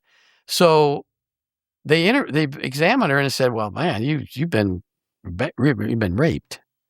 And she said, "Oh, no, I was in my car." She tells the story. Well, jump the next afternoon, the captain comes to our office with her and tells us a story. And I take I'm there and listen to the captain, and she's out in the waiting room. She's not in back because my area was all secure. I listened to him. I said, "This is what she told you?" "Yeah." I said, "And she was raped by somebody?" "Yeah." I said, well, why do you think it's UFO related?" He says, "She was taken out of a vehicle into the flying saucer." Okay. I don't believe it. I said, okay. So I said, well, we'll interview her, but I have to have a female agent. So we had them, but one was out. So we had to wait a while, and we get her back there. We get the female agent, and she tells us the story, just as I told you, that she's driving and she pulls off, and the car lights up, and she doesn't know where she went, and she wakes up on the shoreline of this lake, and she panics because her baby's not there. And I said, "Well, what happened?" "No, I don't know." I said, who raped you?" "I don't know." I said, "But you knew you were raped?" "No, I don't know. That's what the doctor told me." I said, "Okay. So, okay, you were raped. That's off base. That's civilians. Kind of let the state police handle that. So we coordinate with state police, and they say, "Oh, we got investigators doing that. We're gonna." So they think the two fishermen might be involved in this. Right. So they back then they didn't have DNA, but they have brought them in for questioning. They have secretions. If you are a secretor of something, you can tell. Well, she didn't have any semen in her. Yeah. So they cleared them, I guess, and so then we started delving into it. Well, I didn't. Another agent comes in and takes the case. So that's all I was involved in that. But months later, I was told by this other agent, female agent, that it was legitimate. She just came out at my office and she says, "You remember the certain case?" "Yeah, legitimate," and walked out. Wow. So that was my limited briefing access. Wow. So it really happened. What's your best guess as to why, and it's mostly women, why the abductions take place? They're interested in our body structures. Their bodies, their biologics are entirely different than ours. Their makeup of our skin, their skin, everything's different. Eyes are different. They're interested in us, and they're interested in how we populate, how we can move, how our eyes move, what we see when we all these things they're interested in. This is me. This is Rick Doty talking. This isn't something I read out of some document. Sure. I think that they're so interested in us that they want to experiment with us, but they don't want to harm us. And that's why all these abductions are occurring, and from different species, and they're just trying to examine us as we would them. We have, and now I'm talking from experience, we have extraterrestrials in captivity. I know that. I saw one, at least one. I know that there were others. There were 24, 30. There were 30 environmental cages or facilities that could house them. Different types of environment. Some where the extraterrestrials were breathing a little bit of methane. And so all this is happening I know it. And so we're experimenting, trying to figure out what these things are. We have dead bodies of them in crash sites. We're doing autopsies on them. I know that from people like Kit Green and others that work for the Institute for Armed Forces Institute for Pathology. Kit Green did autopsies? Well, he saw the aftermaths, read reports. I'll show you a picture of Kit Green and me here in a little, afterwards. And so I know what I know, and I know that that's what they're interested in. Now, technically, of what they're doing and how they're doing it and what they're doing with it, I don't know. I wouldn't know. And I don't know what we're doing with their stuff because I don't have a need to know that, and I never was in a position to have access to that type of information. No, well, it's as good as guess as any, I think. Yeah, exactly. They want to know us. They don't want to know why we're, and again, you look at it in a different way, the Linda Howell way, and God bless Linda Howell. She's a heck of an investigator and fantastic field work. That they've been here before us, or they put us here. Maybe they were here before us. This is Rick Doty talking only. I thoroughly believe we had a civilization on Earth billions of years ago, and that they killed themselves with nuclear weapons, because you can go to places, and I've been there in Malaysia and one place in Australia where there's remnants of radiation that has gone through their life, their half-life and full life, which is millions and millions of years.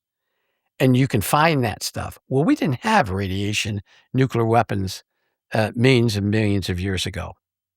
And that couldn't be some type of like irradiated element, like that's like plutonium or uranium or something? I think the experts are saying some of these trace elements that they found were isotopes from explosion, ionized radiation that we would have used in making a nuclear weapon. Whoa. Interesting. And so I think at some point, there was life on Earth years. And maybe they went someplace, and maybe they went into another dimension. Maybe they do live in another dimension. Underground. Or the bottom of the ocean. Yeah. I have interviewed, and they've been on Gaia, interviewed submarine commanders that will swear that there's civilizations on the bottom of the ocean. Have you looked into the 4chan whistleblower, as it were, the guy who came out and talked about mobile construction units in the ocean, namely off the coast in the Bahamas? In the Bahamas, yeah. Yeah. What do you make of that? That's possible. You've never had any crossover to like naval intelligence in that regard? One particular case that I worked was with naval intelligence. I'm sorry, two.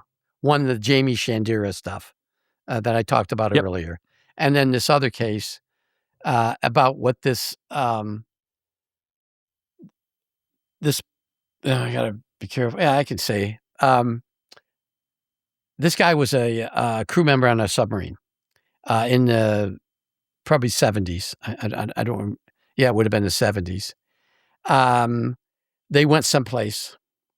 They found something. He took a widget, and he took it, and he got out of the Navy, and he lived in Albuquerque, New Mexico. He worked on Kirtland Air Force Base as a civilian for a contractor. And he gave this widget to the contractor to try to figure out what it was. And naval intelligence had gotten information. I can't go into all that, but they knew all about this. And they came to Albuquerque and said, "We need to go find this guy. We need to go, pull him in. We need to get the FBI involved because he's a civilian now." I said, "Okay, we're federal agents and we could still do things, but we always like to have FBI with us, especially if it involves espionage, because that's their bailiwick." So, I get Jerry Brown, the guy I interface with the FBI. We go out to the base. To the base, the contract office. I can't tell you the contractor. And he is there. We walk in and he's standing there in front of us. Just happened to be walking out of his lab. And we called him by name, and I said, "You so-and-so," and we all pull out our credentials, FBI, OSI, NCIS, or NIS. We need to talk to you. He said, "They got it inside there. It's over there." That's what he said. That's his first words. So NCIS says, "Well, that's not good enough. Come on in here." So we went into the little office in the coffee shop area and talked to him, and then we took him over to the OSI office, and then he did all the interrogation and stuff. So that's the case. What happened to the widget? The government took it. Well, no, you know what? I think they just kept it there at that lab because they're cleared for it. Oh yeah, the lab was already. Yeah. So they just probably created some. Whatever the widget was, Yeah. They were trying to figure out what the widget was. Yeah. That's the only other case that I worked with the naval intelligence on. Yeah, well, it's interesting too because you have stories of the naval, the Department of Naval Intelligence as well, not just the Office of Naval Intelligence. And the department comes up with Bob Lazar, and it comes up a few other places. I know John Stewart had done some due diligence on finding other instances of that being mentioned. Right. Have you ever run into the Department of No. Naval Intelligence? Never. No, Office of Naval Intelligence is the only thing that I ever ran into. And other than those two cases, I'm sorry, there was one other case where we were, no, it didn't have anything to do with UFOs. But it was an espionage case. And O&I was involved in that. And we interfaced a little bit with that. Yeah, but never the department. No. You never heard of it? No, not during my time. I never heard of it. Not during your time, but afterwards you'd heard of it because I heard of it through Bob Lazar and everything else. Yeah. Okay. Okay. Oh, one more thing. I'm gonna bring up some questions. We have audience questions that we like to bring up. Sure. They were, told of your arrival 12 hours ago, and they had limited time to ask questions, but the question board filled up, as you can imagine. I bet. Yeah, but before we get there, I wanted to ask you about Lou Elizondo. There was mentioned some Space Force talk that you had run into Lou there. Is that accurate? Yeah, he called me a long time ago, in 2021 or 22, and we talked on the phone. And he was wondering he asked me if I was still working, and I said no, which I wasn't. I was. I mean, other than these and Gaia and things. And he said, would you be interested in working for Space Force in counterintelligence office? I said, what? And I don't know who he is, okay? I didn't know at that point, yeah. I said, no, I'm not interested. I said, I know a colonel up there. And I said, did he give you my name? He said, well, I can't say that. And so that was it. And then another person from Space Force called me, weeks later or something, and asked me about working, if I was interested in doing some field work, if I could still get my security clearance back. He said, I understand you spoke with, and he gave me a name of somebody. Well, this was about in 2022, I'm sorry. I said, yeah, I just was up there. In January 2022, I was called up to Washington to the Defense IG's office. They wanted to talk to me about some of the cases I ran as an OSI agent. And I said, sure, do I get my security clearance back? And he said, yeah, you can talk about it. And they gave me a report. They passed a report to me. And the report is heavily redacted. He said, do you recognize this report? And I'm looking at it, and I go and I look, and I said, yeah, that's a report I did in 1981. But I said, I don't remember everything in there. You got one that's not redacted? He said, no, OSI won't give it to us. It's still classified. I said, why did you give me this? He said, we just need to know about it. I said, well, I can tell you what I remember. It's nothing about what we've spoken here. And I told him what I could remember. Well, then that person's name was given to me from that person from Space Force. And I went back there in September of 2022, and they had an unredacted report that I talked to him about. So that's all. And I never worked for Space Force. I never promised to work for Space Force. So no. What's Space Force's interest in wanting to work in wanting to hire you potentially for counterintelligence? I never got that far. But I mean, you can surmise. Well, I think they wanted to contract me to do what I did before as a contractor, and Cover up UFO stuff. Yeah, spy on people For UFO. Yeah. Yeah.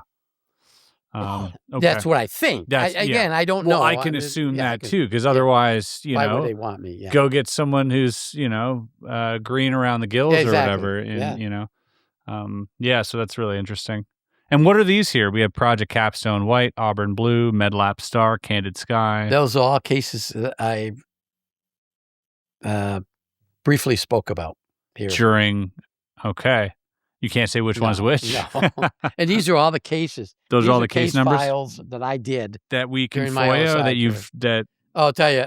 I tell you, that's been on the internet for about 4 years, and a million people's FOIA. In fact, the FOIA monitor of a woman, I think her name is Fulton OSI, called me up and said, "You don't know what you've done." I said, "Well, you'll get some, but they're heavily redacted." Of course. In fact, this one here, 82, is it right here? You can get that one. It's 87 page of nothing. There's not even the page numbers are releasable. Oh, wow. Which is stupid.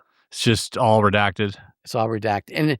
And I'd say that one probably should be redacted. But really? There's some that are redacted that are bullshit. They should. Wait, why should that one be redacted? Because it involves something very, very, very sensitive, and it would disclose sources and methods, and it would jeopardize national security. And it has to do with aliens. Definitely. Whoa. Are we talking treaty level stuff?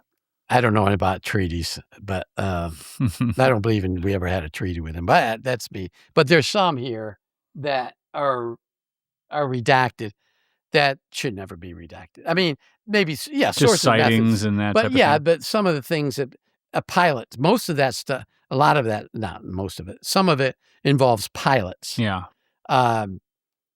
Pilots flying classified missions, I see. Seeing UFOs, and the fact that their mission was classified, you can't talk about that. And they had a close encounter, or they had they saw the UFO, it chased them, or they chased it, or they shot it down, or there's two in there where they actually shot down something, but it mended itself and it flew back. It was like this is way before Transformers movie ever came out. But you had them, as a kid, I had one of those, and this pilot, and I can't go into great details, was flying a classified mission, and he's covering for this other aircraft, and this is in the United States.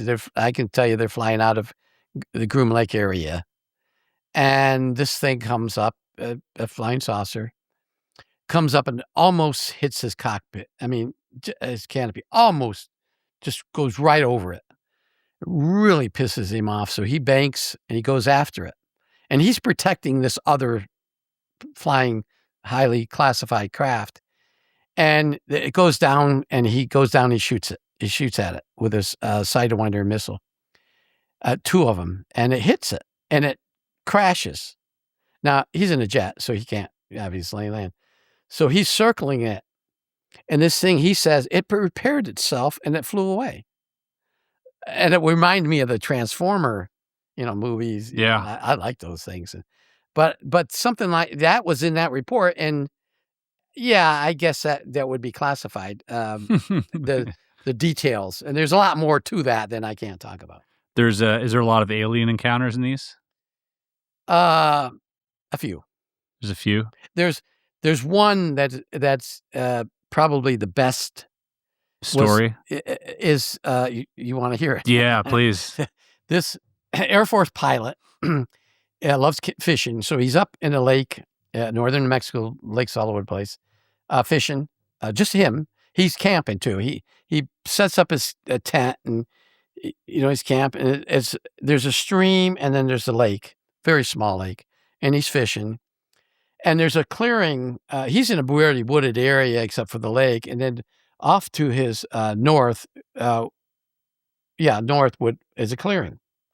And one morning he gets up and he eats his breakfast and he goes and throws the pole in, and he hears a sound. He says, I've never heard the sound before. He said it's like a pulsating boo, boo, boo, boo sound. And he looks and looks. He thought it's like something's shooting down something, maybe a pulse ray or something. And that's what he's thinking. He's a pilot. He's an Air Force pilot. He flies A-7Ds, jets. Yep. And so then he sees it, and it starts to come down, and something's pulsating under it. This is flying saucers. So he immediately goes over, and he has a camera. In fact, one of those Polaroid cameras he has in his tent, because he always takes pictures of his fish. He gets his Polaroid camera and he comes out, because then he drops his pole. He goes over to the clearing, to the tree line, to take pictures of this. And he said from the tent to the tree line is maybe 60, 70 yards, Mm-hmm. He gets over and he's waiting and he starts taking pictures. And next thing you know, there's two beings right next to him.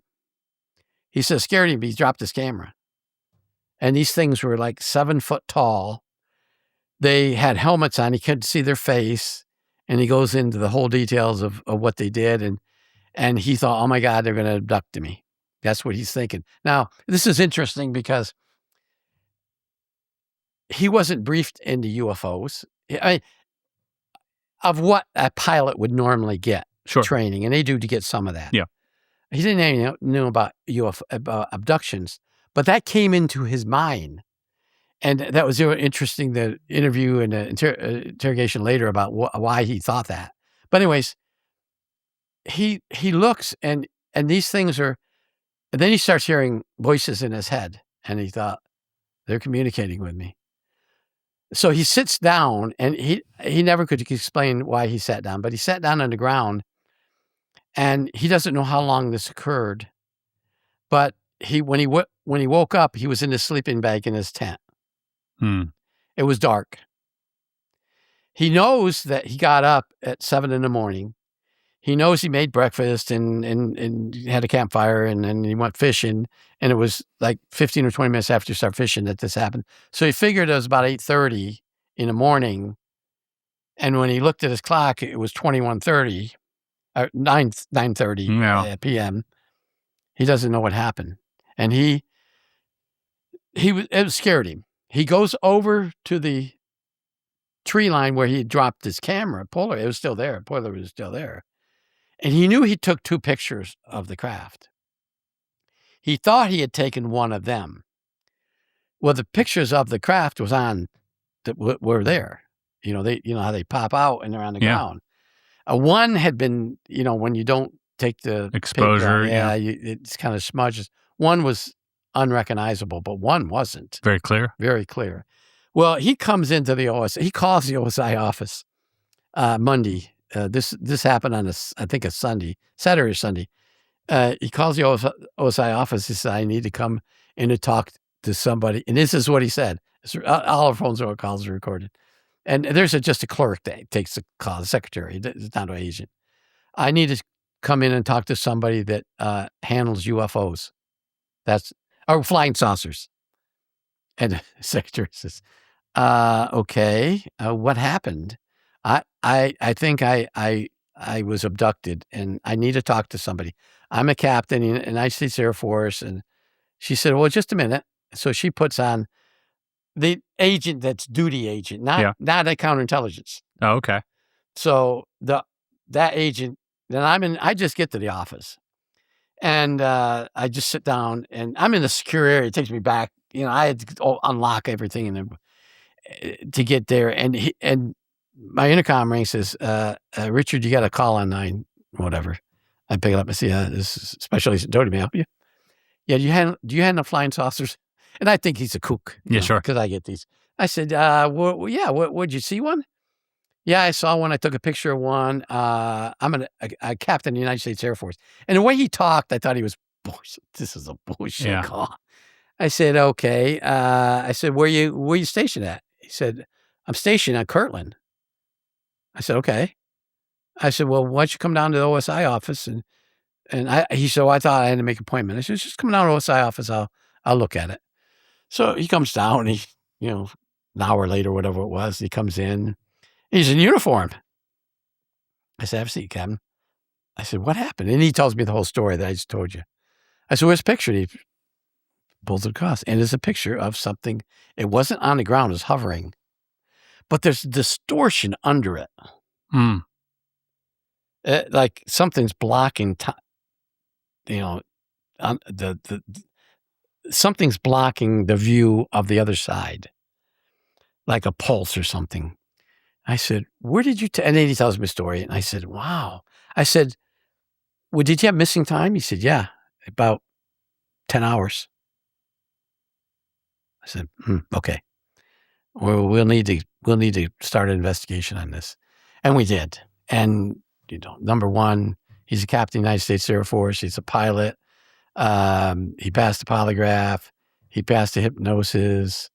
He has a picture. He has evidence. Yeah. So we go back up there like 4-5 days later. It's a 250 miles north of Kirtland. But we went up there, myself and another agent and him. We followed him up there. He took us to, you had to park and walk a distance down to where he was at. His tent was still there. I said, well, when we walked down, I said, somebody's camping. He said, no, this is my tent. I said, you left your tent? He said, I had to get out of here quickly. So his fishing pole was still down by the water. So everything he told us, checked out. Evidence is there. So I said, where did you wake up? He said, I woke up in a tent in my sleeping bag. So we took the sleeping bag as evidence, and we took his clothes. I said, we need the clothes that you were wearing. Yeah. And, trace evidence and stuff. And he did. And so that was a legitimate incident. And that's one of these cases here. That's absolutely real. Wow. I feel like that one can be unredacted. Oh, absolutely. Most of it can be because it's anecdotal. Yeah, exactly. Yeah. If you don't provide the photo or anything else, it's just anecdotal. Interesting. Okay. I got a camera back here. I'm going to turn it on so that we can film this thing and then we'll get to some questions. Okay. How you feeling? Good. All right. For those in the know, if you're a member here, you get access to our Discord. And on that, when we have guests, you're alerted maybe 12 hours in advance about the guest, and you have an opportunity to ask the guest a question. Well, this time, I think the prompt wasn't up for 10 minutes before it started getting flooded. So clearly sparking some interest here. And we're going to get to the first question. So thank you to everybody who asked questions. Sorry I couldn't get through all of them. But here we go.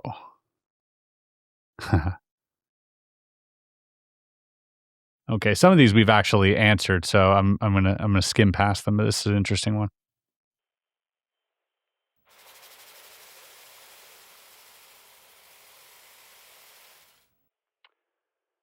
In this one, what is your conviction on the portal somewhere in the U.S. that Coulthard alludes to? Ross Coulthard talked about, I think, a portal in perhaps Sonoma or that area.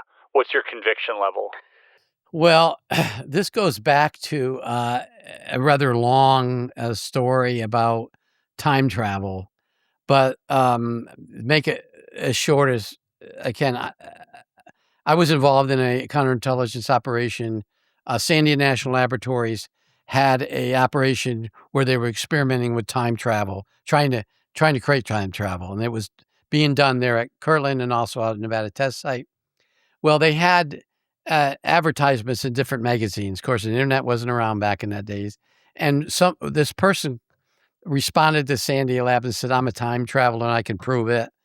We did a full investigation. This guy went down to Arizona near Sedona and said, I can walk through a time portal and then come back out. Sandia went down there. We all went down there. this guy we thought was full of it, but he actually walked through something. And to the best of my knowledge, although I didn't do a lot of follow-up on this, he's never returned. You saw this? I saw this. You saw him walk into a portal? I saw him walk through a crevice in a rock. It was a rock-faced, and there was a small crevice, and he walked through that crevice, and there wasn't nothing on the other side. It was being filmed. Could he fit in the crevice? He barely fit in the crevice, and we were some distance away from him. And then somebody said, "Well, okay, he's in there," and so we waited. His story was he was going to go in and then come back out and bring something from, and I don't remember if it was from the past or the future. I don't remember that. And he never came out.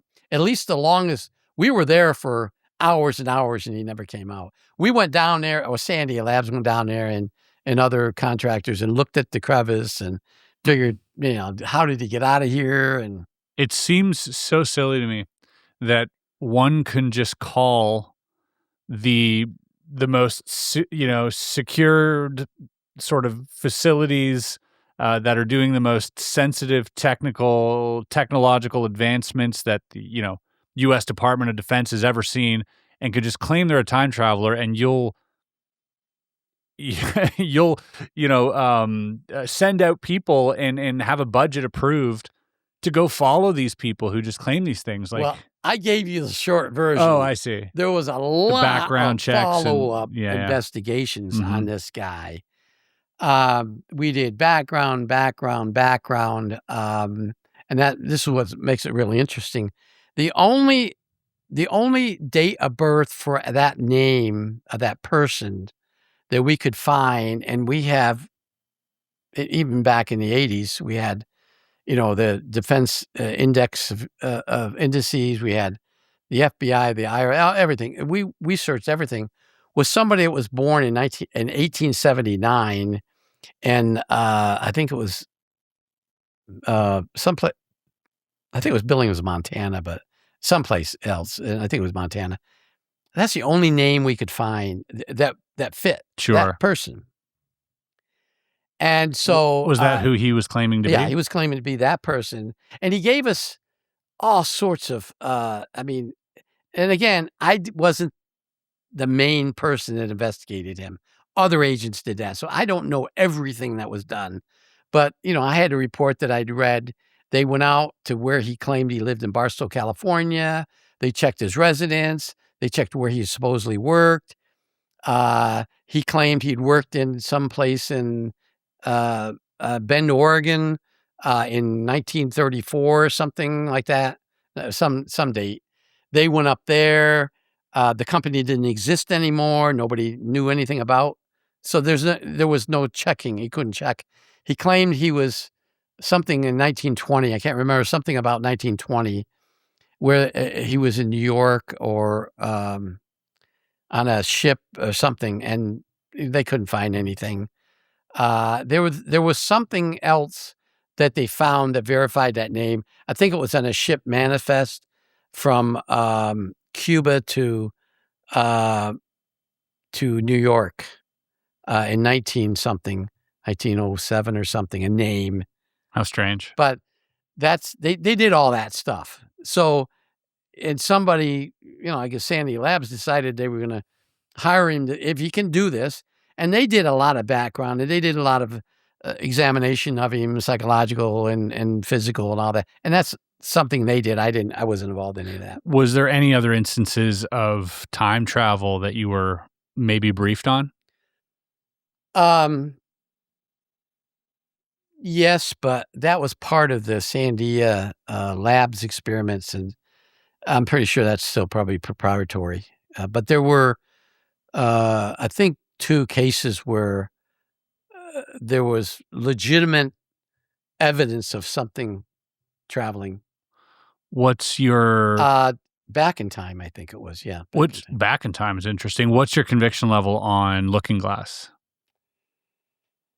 I don't know enough about it. I just know what I read in open sources, but Okay. no, I don't know anything. Never come across any type of device that peers into time? Oh, yeah, the widget. Let's go back to the widget. Okay. We got a widget from our friends or visitors. Well, like the Yellow Book? Yeah, the Yellow Book. So that's The Yellow Book. That's it. And that's your high conviction on that? That's my only. I mean, I've heard other people talk, but me personally, I didn't experience anything regarding time travel other than what I saw during the experiments that were happening at other places. Like in Nevada Test Site, there was an underground facility. They had these huge magnets, and they were shooting things through the magnets. Again, I'm not a scientist, so I'm just lay persons explaining what I saw. And I saw one time when they were doing an experiment, something opened. And a scientist was standing next to me. I said, "What's that?" He says, "You just saw the fabric of space opening." Well, and for a split, I mean, it wasn't like it opened just for a split second. I mean, or, whatever second. But I saw that. And so in 1980s, they were able to do that. So just imagine what they could do now. I can't. We spoke about this at dinner yesterday, but with the exponential growth of technology and how fast that's moving, what looks like the stealth bomber in 2010, to the people in 1980 might look futuristic, but what 30 years from now looks like would be indistinguishable from alien tech. I believe. I think that anything we see that's 30 years advanced with the exponential growth, including AI and everything else, I mean, I don't even think we could imagine what that might look like in 30 years. Have you ever heard of the Lancaster incident? No. Lancaster, Pennsylvania incident? No. You never heard of that? Mm-mm. There's a story that was written in a book. Bill Moore had the book. It's an old book. It was written in the 18, something. Anyways, Lancaster, Pennsylvania, during the Civil War. There was a photographer that was at a battlefield. I think he was Union. Pretty sure he was Union. And, because they had the big cameras, and they took this picture of the battlefield. But in the background of that picture, you would see a jet, which looked to me like a B-1B bomber. Whoa.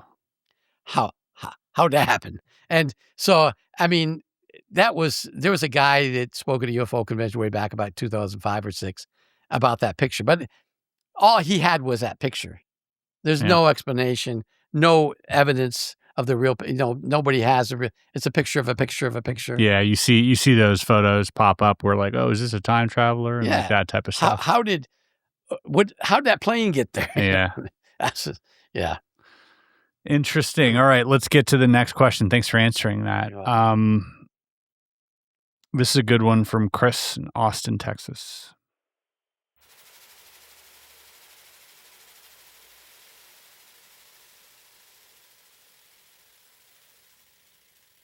He asks, what was the most serious UAP incident or / encounter that you were briefed on?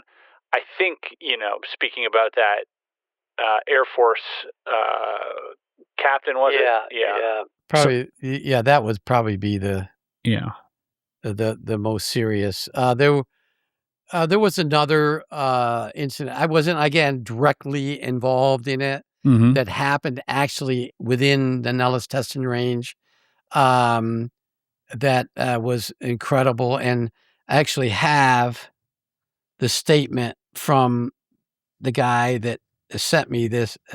He was actually there, and it happened in the 70s. Steve, it happened in 19. Well, yeah. If you read that and you read the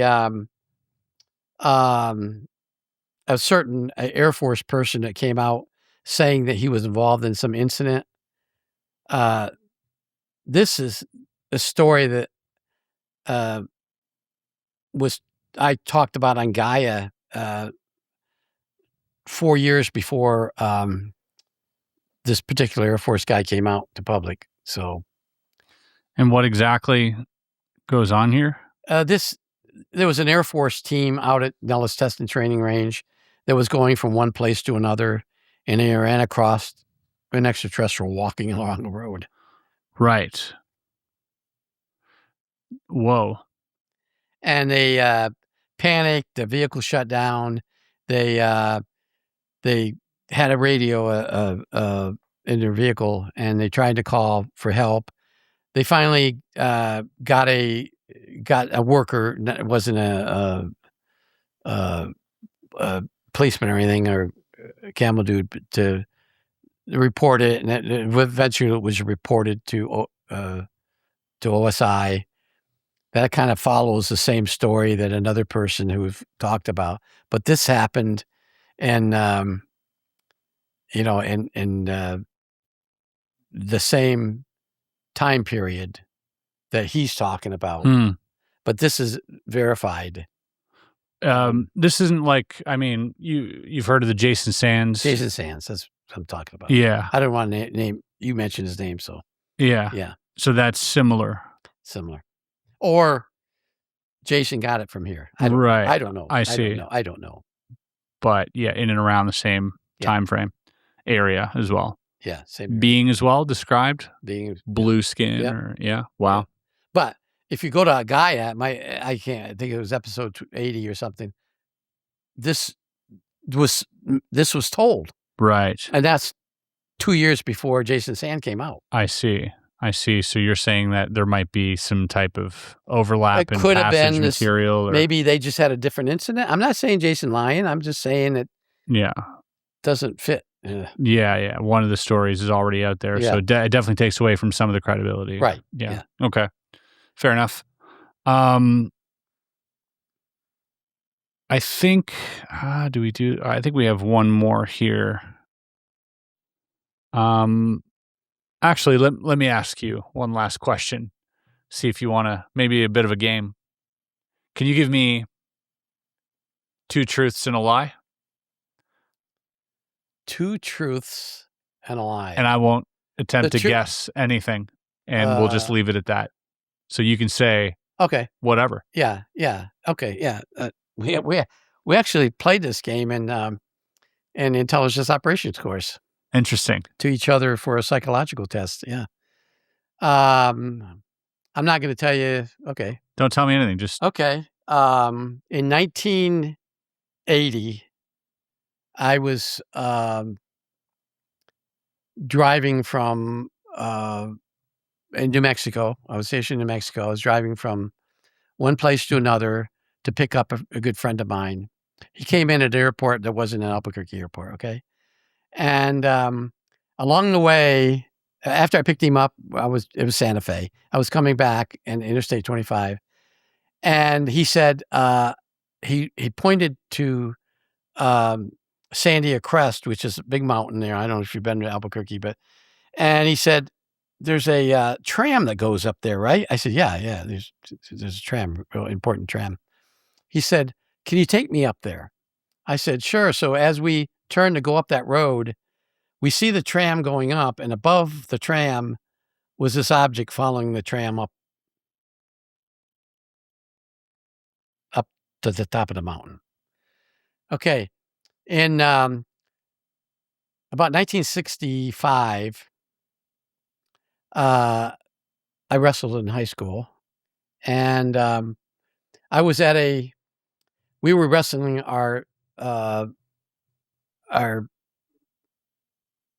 rival school, and the wrestling programs for the school was really a rival. One match we'd beat them, they'd beat us. And if you know about wrestling, you start at the lower weights and you work up, and I was at the 130-pound class, and I was wrestling he was a runner-up to state the year earlier. And we were tied at that point because we had other matches ahead. And I wrestled this guy, and I beat him I beat him at almost, because it's 3-minute rounds. The third round, I came within a second of pinning him. I get the predicament, which is a point, and I win by 1 point. in, let me see, would have been in 2015. No, 2014. I went to Laos. I was involved with this group that was still looking for POWs in Laos. And I went to Laos with this group of people to go to a certain location to try to find evidence of whether these POWs that were at this site, was called Lima Site 85, was any remnants of it or because the site had been excavated by the military before. So I went there with this group and we found some, not remains, but we find some evidence of something that had occurred there. There's my 3 stories. Amazing. Thank you for sharing that. I'll let the audience decide. Maybe leave your comments below, 1, 2, or 3. Which one is the lie? Lastly, I just want to leave you with this. Richard Doty, how do you want to be remembered? Oh, wow. Well, I want to remember as a person who did their duty during my government service. I was in the regular Air Force. I had distinguished duty in the irregular Air Force. I went to intelligence for a number of years. I did my duty. I did what I was told to do, how I was told to do it, and when I was told to do it. So I know there's a lot of animosity out there of what I did, especially during the Paul Bennewitz case, which we really didn't go into a lot of details on. There's a lot more to that story. But I want to remember as being a person who did their job, did their duties to their country. And then afterwards, I served also in trying to get this story out, disclosure out. That's why I'm here. That's why I've done over 200 episodes on Gaia. That's why I'm open to podcasters, or I made videos, or I have the Doty Chronicles out there. I'm telling the story, as much of it as I can without disclosing classified information or jeopardizing national security. That's how I want to be remembered.